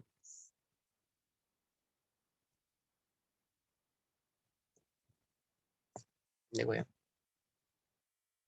First, a point mass ma is connected to a point mass mb by a massless rod है of length l as shown in figure. It is observed that the ratio of moment of inertia of the system about the two axes bb and aa, which is parallel to each other and perpendicular to the rod ab upon aa is 3. The distance of the center of mass of the system from the mass a, ये ऐसा है, ये ऐसा है, ये वाला distance L है। Centre of मास बताना है ए से, यहाँ से इसका मास एम ए है और इसका मास एम बी है, ठीक है। तो सेंटर ऑफ मास का पोजीशन बताना है। इसके अबाउट गिवन है, इसके अबाउट मोमेंट ऑफ इनर्शिया क्या दिया हुआ है, I A B B upon I A, ये है ए डैश या ए बोल दीजिए, बी बी डैश या बी बी गिवन है। बताओ इसके अबाउट अगर मोमेंट ऑफ इनर्शिया फाइंड करना है, ये वाली वैल्यू गिवन है। इसके about moment of inertia find करना है, तो इसके अबाउट मोमेंट ऑफ इनर्शिया, इसका तो जीरो होएगा, इसका आएगा मोमेंट ऑफ इनर्शिया, तो कितना आएगा, m a into l square. इसका जो है, इसके अबाउट मोमेंट ऑफ इनर्शिया, इसका तो जीरो होगा, सिर्फ इसका आएगा, कितना आएगा, m b into l square equals to 3। L square से एल स्क्वायर जाएगा, तो यहाँ से क्या आ गया, m b equals to 3, m m a equals to 3 MB। Equation 1 हो गया, इक्वेशन 1 हो गया। आई बात समझ। अब दूसरा क्या बोल रहा है, the distance of the centre of mass from the centre of मास का डिस्टेंस फाइंड करना है। सेंटर ऑफ मास का डिस्टेंस चाहिए आपको। तो एक चीज बताया कि जैसे अगर यहाँ पे सपोज सेंटर ऑफ मास है, ये वाला डिस्टेंस r1 है और ये वाला डिस्टेंस r2 है, तो एक चीज क्लियर होनी चाहिए कि r1 की वैल्यू कितनी होती है, mb by m a plus m b into r, r मतलब l, तो यहीं से चाहिए ना r1। तो r1 mb की वैल्यू क्या है, mb को mb रखिए, ma को क्या लिख सकते हैं आप, 3 MB। 3 MB plus MB into L, तो ये कितना आ जाएगा MB by 4 MB into L। MB से MB जाएगा, ये वाली वैल्यू कितनी हो जाएगी L/4, ये वाली वैल्यू कितनी हो जाएगी L/।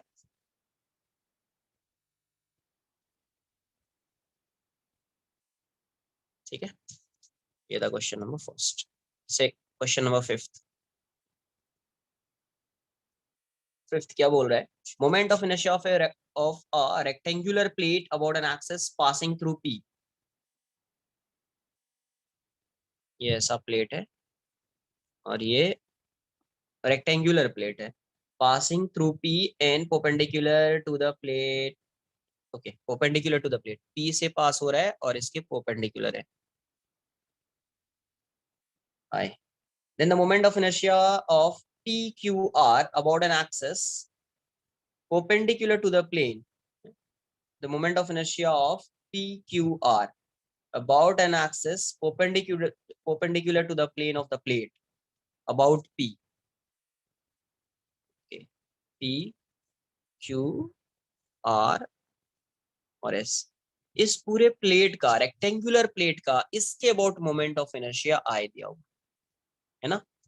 तो अभी इसके अबाउट PQR का फाइंड करना है और एक पॉइंट R है, इसके अबाउट PQR का फाइंड करना है, इसके अबाउट और इसके अबाउट। तो देखो अब ऐसा इसके अबाउट डायरेक्टली नहीं बोल सकते कि हाफ होगा, ये तो बोल ही नहीं पाएंगे डायरेक्ट। इसके अबाउट होता तो समझ में आ रही बात। अब यहां से देखिए, मुझे इसके अबाउट चाहिए मोमेंट ऑफ इनर्शिया, तो सबसे पहले आपको किसके अबाउट फाइंड करना पड़ेगा, सबसे पहले आपको सेंटर ऑफ मास इसका कहाँ पे होगा, तो सेंट्राइड पे होगा। सेंटर ऑफ मास इसका कहाँ पे होगा, तो सेंट्राइड पे होगा, है ना। तो इसका कहीं पे सेंट्राइड तो यहाँ पे होगा कहीं, आप सेंटर ऑफ मास, तो इसका सेंटर ऑफ मास यहाँ पे होगा और इसका सेंटर ऑफ मास का यहाँ पे होगा C2, है ना। तो मुझे इसके अबाउट अगर मोमेंट ऑफ इनर्शिया चाहिए, तो सबसे पहले आप ये बताइए कि मोमेंट ऑफ इनर्शिया जो है यहां से, एक मिनट, IP और IR, तो अगर मुझे ये वाला डिस्टेंस फाइंड करना होगा, ये डिस्टेंस, ये तो फाइंड कर लेंगे, उसमें कोई ये नहीं है, ये फाइंड करना होगा। और इसका ये वाला डिस्टेंस अगर फाइंड करना होगा, तो ये दोनों तो सेम दिख रहा है,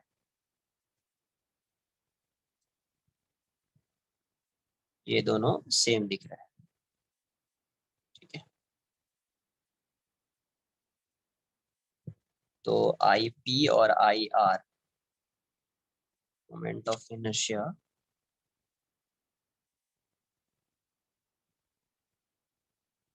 चलो ये वाला डिस्टेंस और ये डिस्टेंस भी अगर मैं, अच्छा इसके बोर्ड अगर मुझे फाइंड करना होगा इसके बोर्ड, तो इसको क्या लिखेंगे, IP को क्या लिखेंगे अपन, IP इसके बोर्ड अगर फाइंड करना होगा, तो सेंटर ऑफ मास का फाइंड कर लेते हैं, प्लस दिस डिस्टेंस आ जाएगा, है ना।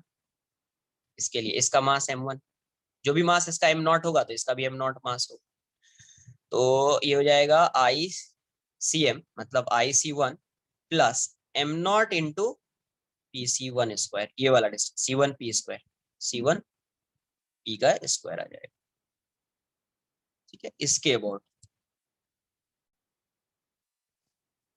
है ना। अगर मैं इसका फाइंड किया, इसका अगर मैं यही इसी का फाइंड करता, इस वाले का फाइंड करता इसी के अबाउट,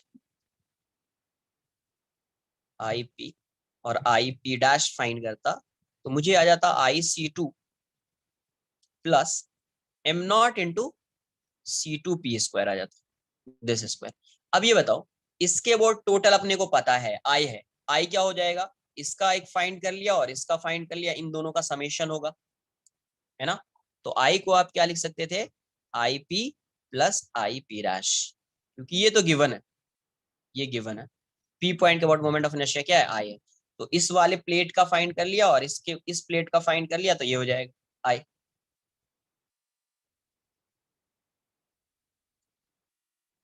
अब मुझे यहां से अगर मैं रिलेट करूं, ये बताओ ये वाला डिस्टेंस इस वाले डिस्टेंस में और इस वाले डिस्टेंस में कौन सा ग्रेटर होगा और कौन सा स्मॉलर होगा?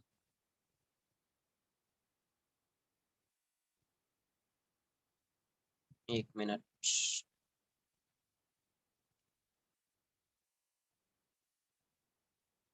ये वाला डिस्टेंस मुझे, अगर यहां से देखोगे, है ना, तो यहां से तो आपको ऐसा ही दिखेगा। अगर यहां से अगर आप ऐसा भी ड्रॉ कर लेंगे, ये वाला ऐसा, तो ये ग्रेटर दिख रहा है। EC2 ग्रेटर होगा हमेशा, क्योंकि ये इसके इक्वल है, तो इस केस में ये वाला ग्रेटर हो जाएगा। तो ये ग्रेटर है since C2P is greater than C1P, hence IP dash would be greater than IP। इसका मतलब ये हुआ कि अगर आप ये वाला जो इसका मोमेंट ऑफ इनर्शिया फाइंड कर रहे हैं, सेम वैसा इसका आएगा, सेम वैसा ही इस प्लेट का आएगा, है ना। इसका तो कोई यूज नहीं है। ऑल्सो आईपी जो हो रहा है ये वाला, इसका मोमेंट ऑफ इनर्शिया इस प्लेट का, यही इस प्लेट का मोमेंट ऑफ इनर्शिया होगा, ये वाला। तो इसको मैं IR/2 लिख देता हूँ, IP/1 इसके अबाउट। तो IP/1 इक्वल्स टू, ये IP1 बोल दो, ये IP2 बोल दीजिए। तो IP2 is greater than IP1। तो IP इसका जितना होगा इसका भी उतना ही होगा इसके अबाउट, दोनों सेम डिस्टेंस, है ना। तो ये वाला सेम। तो यहां से आपको एक चीज तो क्लियर है कि ये वाला ग्रेटर है since IP2 is greater than IP1, hence IP2 would be greater than IR2।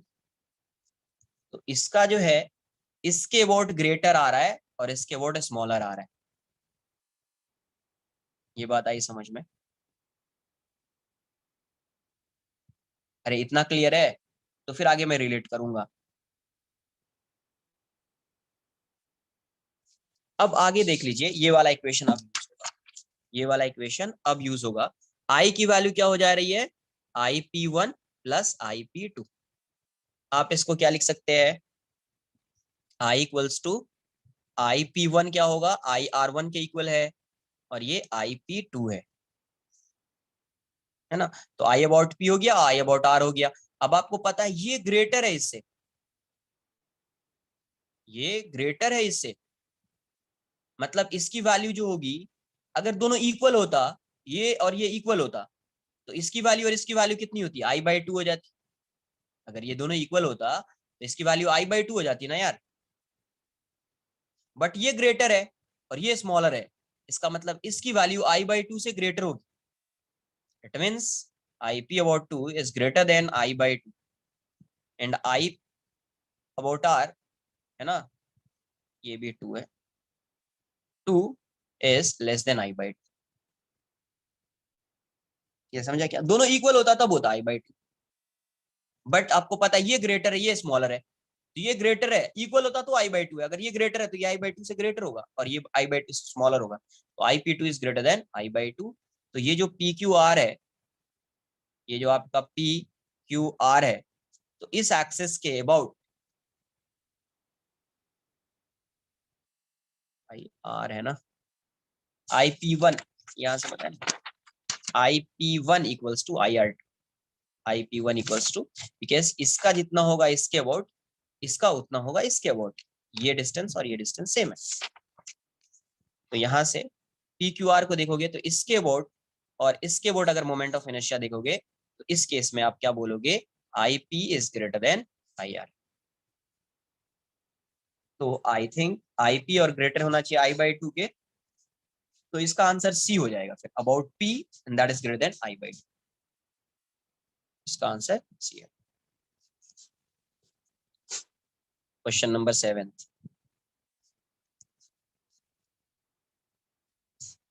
और thin uniform rod of mass m and length L है 6 B है। Let I1, I2, I3 be the moment of inertia of a uniform square plate about axis AOC, XD, X, YB, Y dash respectively shown in figure, the moment of inertia of the plate is I is 2. तो ऐसा देख लेते हैं,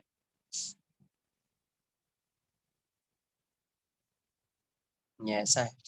इसके boat moment of inertia कितना होगा? इसके boat centre of मास से पास हो रहा है। इसके बोट आपको बताया है I इक्वल्स टू ml²/12। तो इसके अबाउट भी मोमेंट ऑफ इनर्शिया कितना होगा? तो ये वाला डिस्टेंस देख लीजिए, है ना। ये वाला डिस्टेंस कितना आएगा? ये L है, ये L है, तो ये L/2 ये पूरा डिस्टेंस √2L, तो ये L/√2 हो जाएगा। इसका मास यहाँ पे, तो इसके अबाउट मोमेंट ऑफ इनर्शिया कितना आएगा? यही सेंटर ऑफ मास है, तो ICM, है ना, ICM प्लस mr², तो m L/√2 का स्क्वायर, तो ये है ml²/12 प्लस ml²/2। तो यहाँ से ये वैल्यू कितनी आ जाएगी? 12, हो जाएगा ml² प्लस 6ml², ये हो जाएगा 7ml²/12। तो किसके बोर्ड क्या है? इसको उसने बोला I1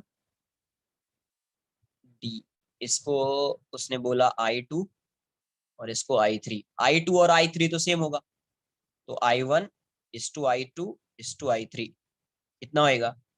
ml²/12 is to 7ml²/12 is to 7ml²,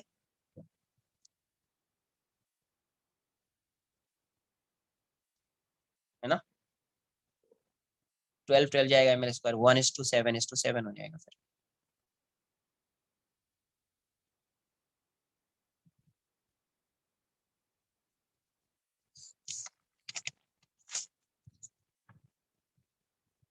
done. Next question number 7, fifth हो गया, 7, 8, 13, 14, 17,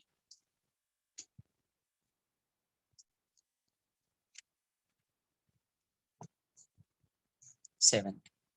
A thin uniform rod of mass m and length L has moment of inertia I। ये रॉड है, इसका लेंथ L है, तो इसका moment of inertia क्या बोल रहा है? किसके about? About an axis perpendicular to bisector, मतलब ऐसा, about an axis perpendicular, about its perpendicular bisector. तो I की वैल्यू आप क्या लिख सकते थे? ml²/12। A rod is bent in a form of semicircular arc. Now its moment of inertia through the center of semicircular arc and perpendicular to its plane is I2। अब इसको क्या किया? ये ऐसा बन गया, ये, है ना। ये रॉड जो है ये थिन रॉड है, तो ये ऐसा बन जाएगा। तो अब ये बताइए, ये इसके अबाउट इसका मोमेंट ऑफ इनर्शिया ये I1 है, ये I2 है, तो इसका रेडियस R मान लो अभी। तो I2 को आप क्या लिखोगे? सेमी सर्कुलर रिंग है तो मास तो वही है, तो m इंटू R² होगा। एंड ये पूरा लेंथ कितना है? πr, तो πr की वैल्यू कितनी है? L, तो R कितना हो जाएगा? L/π। जितना कंप्लीट रिंग का होता है उतना ही कोई भी पार्ट रहेगा, उतना ही होगा सेम एक्सिस के अबाउट। तो m R की वैल्यू L²/π, L²/π² हो जाएगा, L²/π² हो जाएगा। तो ये है ml²/12 और ये ml²/π²। π² जो है वो 10 के आसपास होगा, तो इसका डिनोमिनेटर स्मॉलर है, इसका डिनोमिनेटर क्या है? ग्रेटर है। It means I2 is greater than I1, therefore I1 by, yeah, 1 is greater than I1 by I2, so I1 by I2 is less than 1, less than 1।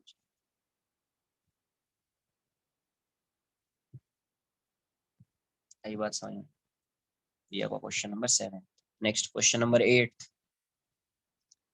the moment of inertia of a semicircular plate of radius r and about an axis a dash passing through its center, passing through its center, ये ऐसा है। इसको मैं क्या करता हूँ, और same plane में है, सेम प्लेन में है क्या? हाँ सेम प्लेन में। मोमेंट ऑफ इनर्शिया अबाउट, क्योंकि ए डैश इन इट्स प्लेन, ये बताओ, ये ऐसा है, ये ऐसा है सेमी सर्कुलर, मतलब ये प्लेट है, I1 is greater than I2 कैसे होगा? अरे I1 कितना है, ml²/12 है, I2 कितना है, ml²/π², ये स्मॉलर है ना यार इससे, तो डिनोमिनेटर स्मॉलर है, मतलब पूरी वैल्यू तो ग्रेटर होगी ना इससे।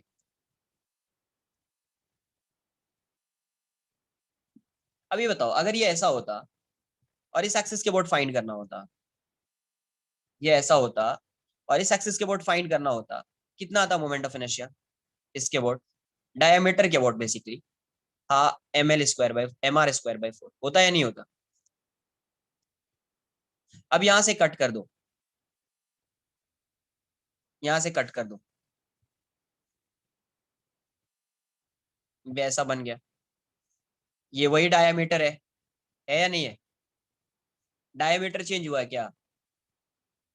तो आपको बताया है कि अगर कंप्लीट रहे, हाफ रहे, कुछ भी रहे, अगर एक्सिस जिसके बोर्ड पहले जितना होता था अभी भी उतना होगा क्या, ये डायमीटर ही है ना, तो थीटा का कोई काम है।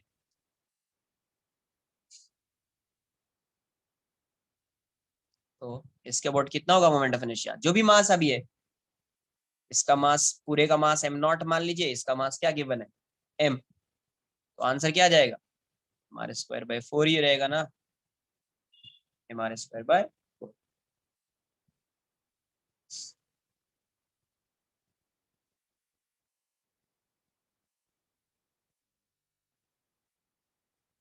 क्लियर है। Next question number 13।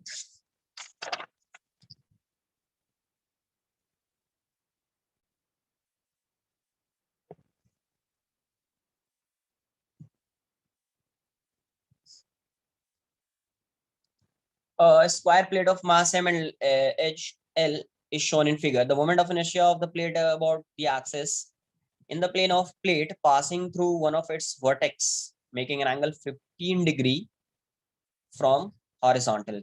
15 degree, ये स्क्वायर प्लेट है, ये एंगल बना रहा है 15 डिग्री। अभी परपेंडिकुलर डिस्टेंस फाइंड करना पड़ेगा बेसिकली, क्या, परपेंडिकुलर डिस्टेंस। अब ये बताओ, ये जो अगर ये ऐसा एक्सिस है, इसके बोर्ड कितना आएगा मोमेंट ऑफ इनर्शिया, ml²/12। इसके बोर्ड, इस एक्सिस को भूल जाओ पहले, इसके बोर्ड कितना आएगा, ml²/12। अगर मैंने दो परपेंडिकुलर एक्सिस बना दिया तो उसके बोर्ड मोमेंट ऑफ इनर्शिया क्या रहेगा, अगर मैंने दो परपेंडिकुलर एक्सिस बना दिया यहाँ पे, क्योंकि एक्सिस तो किसी भी डायरेक्शन में हो सकता है, फिक्स थोड़ी है। अगर मैं एक ऐसा एक्सिस बना दूं जो इससे पास हो रहा है, ऐसा, दूसरा एक्सिस ऐसा पास हो रहा है, ये परपेंडिकुलर है, बताया था ना, कोई भी दो एक्सिस लेना है परपेंडिकुलर होना चाहिए, तो इसके बोर्ड भी कितना, ml²/12, इसके बोर्ड भी ml²/12। अभी मैंने क्या किया, ये जो 15 डिग्री है, ये जो 15 डिग्री दिख रहा है, इसके पैरेलल ड्रॉ किया, ये पैरेलल ड्रॉ किया, ये वाला एंगल जो आपका है, ये जो एंगल है सेंटर ऑफ मास से पास हो रहा है, ये एंगल 45 डिग्री, और ये वाला एंगल 50, ये दोनों पैरेलल है, तो ये वाला एंगल कितना हो जाएगा,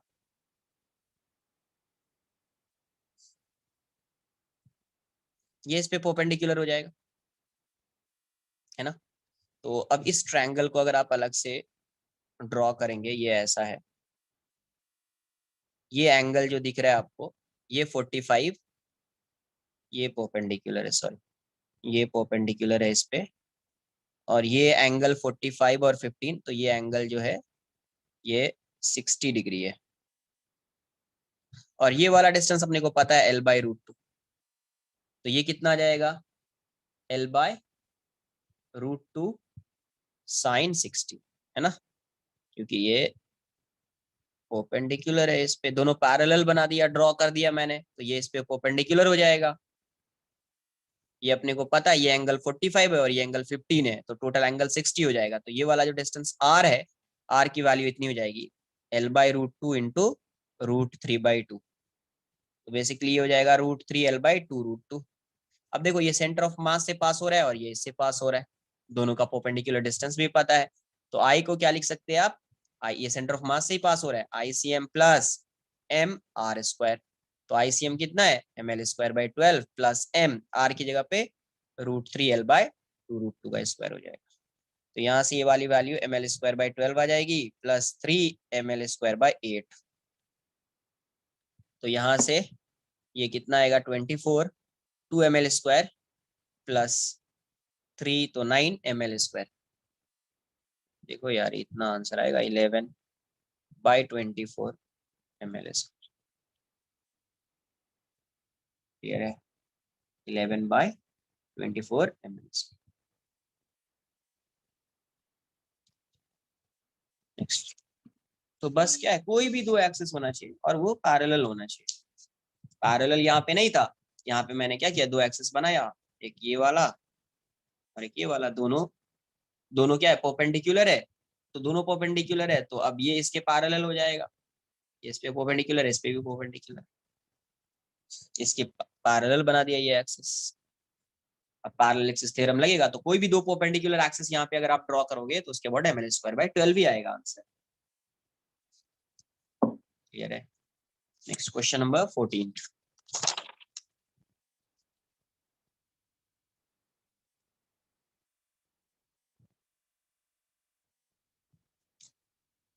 A wire of mass m and length L is bent in the form of a circular ring.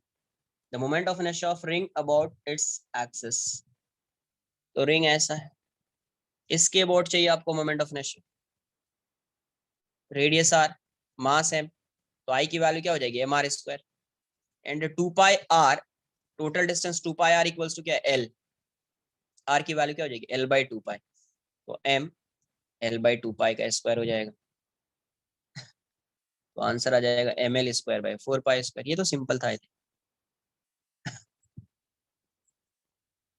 Question number 17।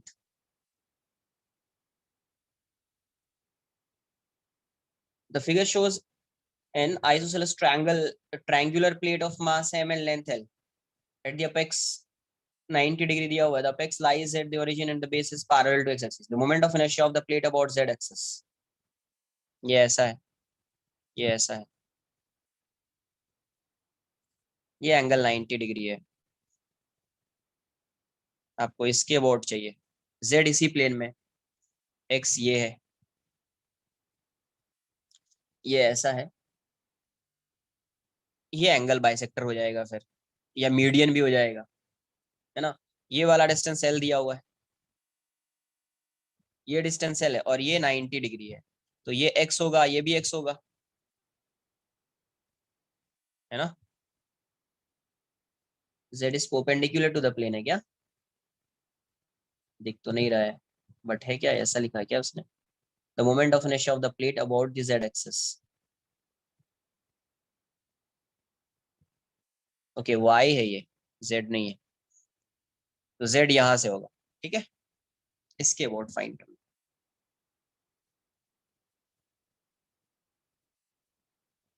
हाँ ये y है, ये y दिया हुआ है, मैंने इसी को z लिख लिया था, वहां पे रॉन्ग कर दिया था मैंने।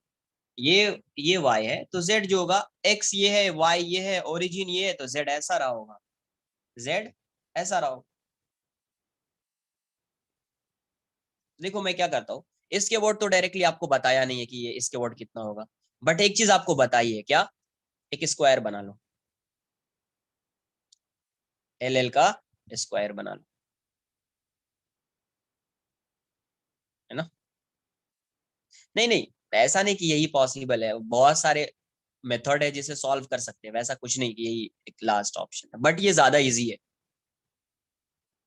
ना, ये ज्यादा इजी, स्क्वायर बना लिया, ये भी एल, ये भी एल, ये भी एल। तो अब देखो इसका जितना होगा इस एक्सेस के अबाउट, इसका भी उतना ही होगा, इसका भी उतना ही होगा, फिर इसका भी उतना ही होगा, है ना, क्योंकि सब सेम ट्रायंगल है, इतना ही होगा। तो इस पूरे स्क्वायर का, इसका मास m है, इसका भी मास m है, इसका भी मास m है, इसका भी मास m, तो पूरे का मास 4m। तो इसके अबाउट स्क्वायर का मोमेंट ऑफ इनर्शिया कितना होता है, आई टोटल, आई टी बोल देता हूँ, तो कितना होता है ml²/6। तो m की जगह पे यहाँ पे 4m आएगा, l²/6 हो जाएगा, है ना। तो 4ml²/6 हो जाएगा।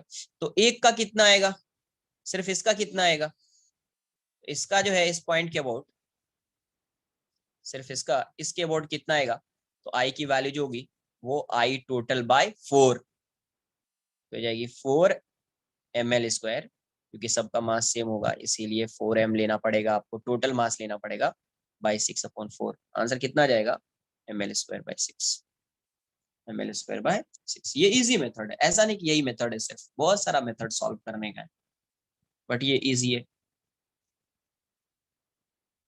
Next 18th, the moment of inertia of the plate about x axis, किसके अबाउट फाइंड करना है, इसका आपको इस एक्सिस के about moment of inertia find करना है, इसके अबाउट, है ना। तो अगर आपको इसके about moment of inertia find करना है, इसके अबाउट आई एक्स, तो इसके अबाउट आप मोमेंट ऑफ इनर्शिया कैसे फाइंड कर सकते हैं, तो देखो ये वाला डिस्टेंस, नेक्स्ट पेज में करता हूँ इसको, इसमें तो नहीं आएगा।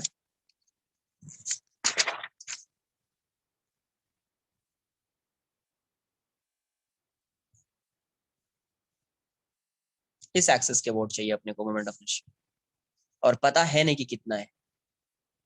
ये वाला डिस्टेंस एल है, और यहाँ से परपेंडिकुलर ड्रॉ कर लेते हैं, ये 90 डिग्री है तो ये 45 हो जाएगा, और ये 45 हो जाएगा। और ये वाला डिस्टेंस अपने को पता है हाफ है, l/2।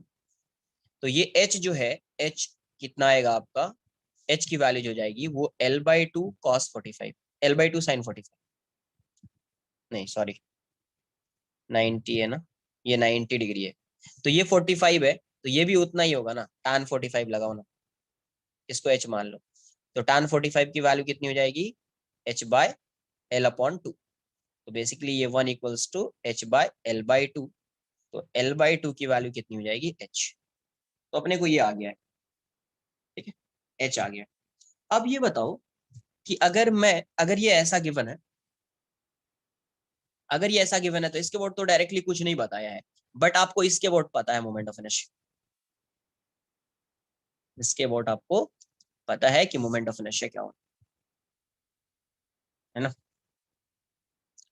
तो इसके अबाउट अगर आपने पता फाइंड कर लिया है कि मोमेंट ऑफ इनर्शिया क्या है, अगर ये वाला डिस्टेंस h होता है, तो बेस के अबाउट मोमेंट ऑफ इनर्शिया कितना होता है, I1 mh²/6।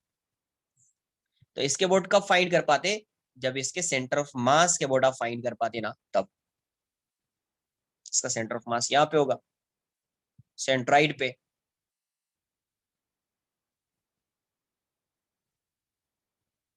तो इसके about moment of inertia find कर पाएंगे अपन, ICM। एक बार ये आ जाएगा तो इसके अबाउट मोमेंट ऑफ इनर्शिया आ जाएगा I। तो अब देखो इसका सेंटर ऑफ मास का ये वाला डिस्टेंस कितना होएगा, ये h है, तो ये वाला डिस्टेंस कितना होएगा,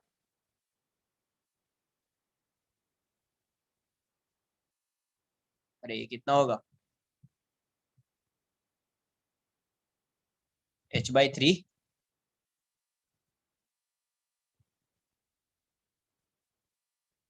और ये वाला डिस्टेंस 2h/3, यही होता है ना यार।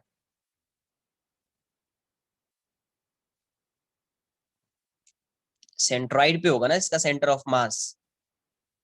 तो अब इन दोनों, ये दोनों पैरेलल एक्सिस है, तो आप क्या लिखोगे, I1 equals to ICM plus m into h/3 का स्क्वायर आ जाएगा।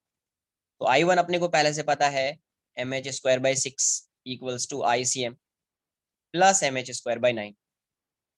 तो यहाँ से ICM की वैल्यू कितनी हो गई, इसको इस साइड लाइए, तो mh²/6 माइनस mh²/9, तो ये वाली वैल्यू कितनी आ जाएगी 18। तो 3mh² माइनस 2mh², तो ये आ जाएगा mh²/18। तो यहाँ से एक चीज और पता चल गई कि सेंटर ऑफ मास के अबाउट मोमेंट ऑफ इनर्शिया कितना होगा, अगर सेम प्लेन में एक्सिस है तो mh²/18। अब इन दोनों का यूज करो, तो I इक्वल्स टू क्या हो जाएगा, ICM प्लस m, और इसके बीच का डिस्टेंस कितना है, 2h/3 का स्क्वायर हो जाएगा। तो ICM कितना है, mh²/18 प्लस 4mh²/9, तो यहाँ से ये कितना आएगा, 18 हो जाएगा, mh² प्लस 8mh², तो ये हो जाएगा 9 mh²/18। कितना आ गया आंसर? mh²/2। h की वैल्यू पुट कर दीजिए, h कितना है? l/2।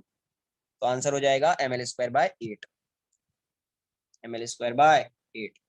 तो यहाँ से अभी इसको भी इसको तो पहले ही लर्न कर लिया था, mh²/6।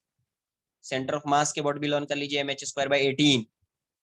और इसके बोर्ड mh²/2। ये दोनों इसलिए नहीं बताया है, ये और ये इसलिए आपको नहीं बताया है क्योंकि ये स्पेसिफिक ट्रायंगल के लिए है। हर केस में h/3 नहीं होता है ये। इक्विलेटरल ट्रायंगल में होगा, आइसोसेलेस ट्रायंगल में होगा, बाकी सब ट्रायंगल में ये h/3 नहीं आएगा। कुछ आ रही है बात समझ में?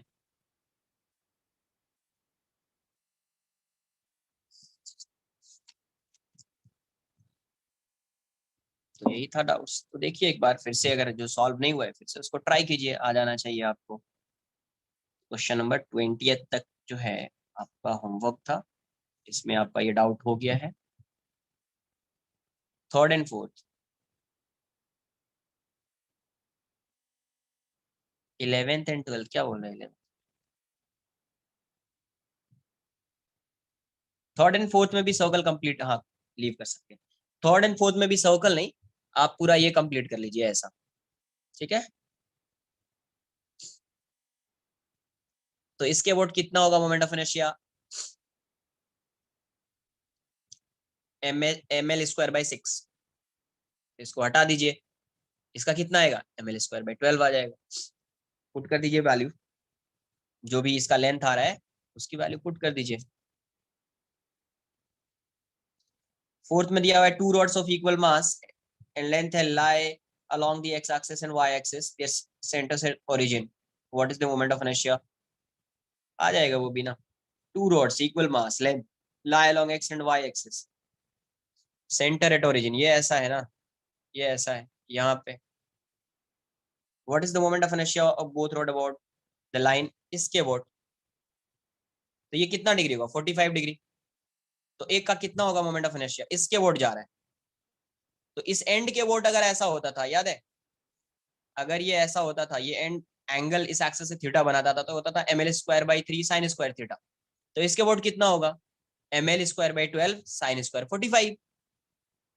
तो ml²/12 sin स्क्वायर 45, इसका भी ml²/12 sin स्क्वायर 45। दोनों को ऐड कर दो, तो यहाँ पे ml²/12 आएगा, और इस वाले केस में ml²/3 आता था। ml²/12 sin स्क्वायर 45, इसके लिए भी वही आएगा, ml²/12 sin स्क्वायर 45। ऐड कर दीजिए आंसर, ठीक है। चलो बाय बाय, टेक केयर। हाँ क्या रिकॉर्डिंग? एक मिनट।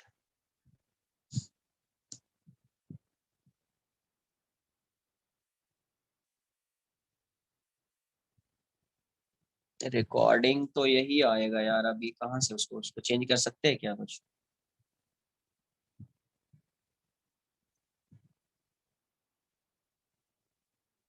देखना पड़ेगा, चेंज होता है क्या जैसा बाकी सब फैकल्टी का सही आता है क्या?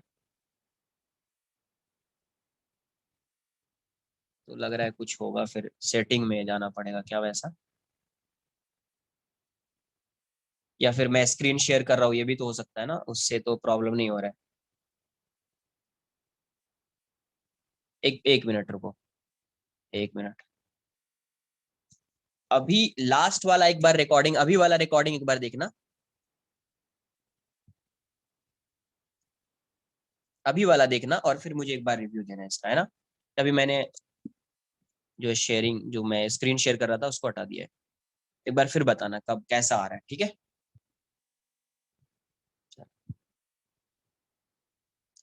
Bye, take care.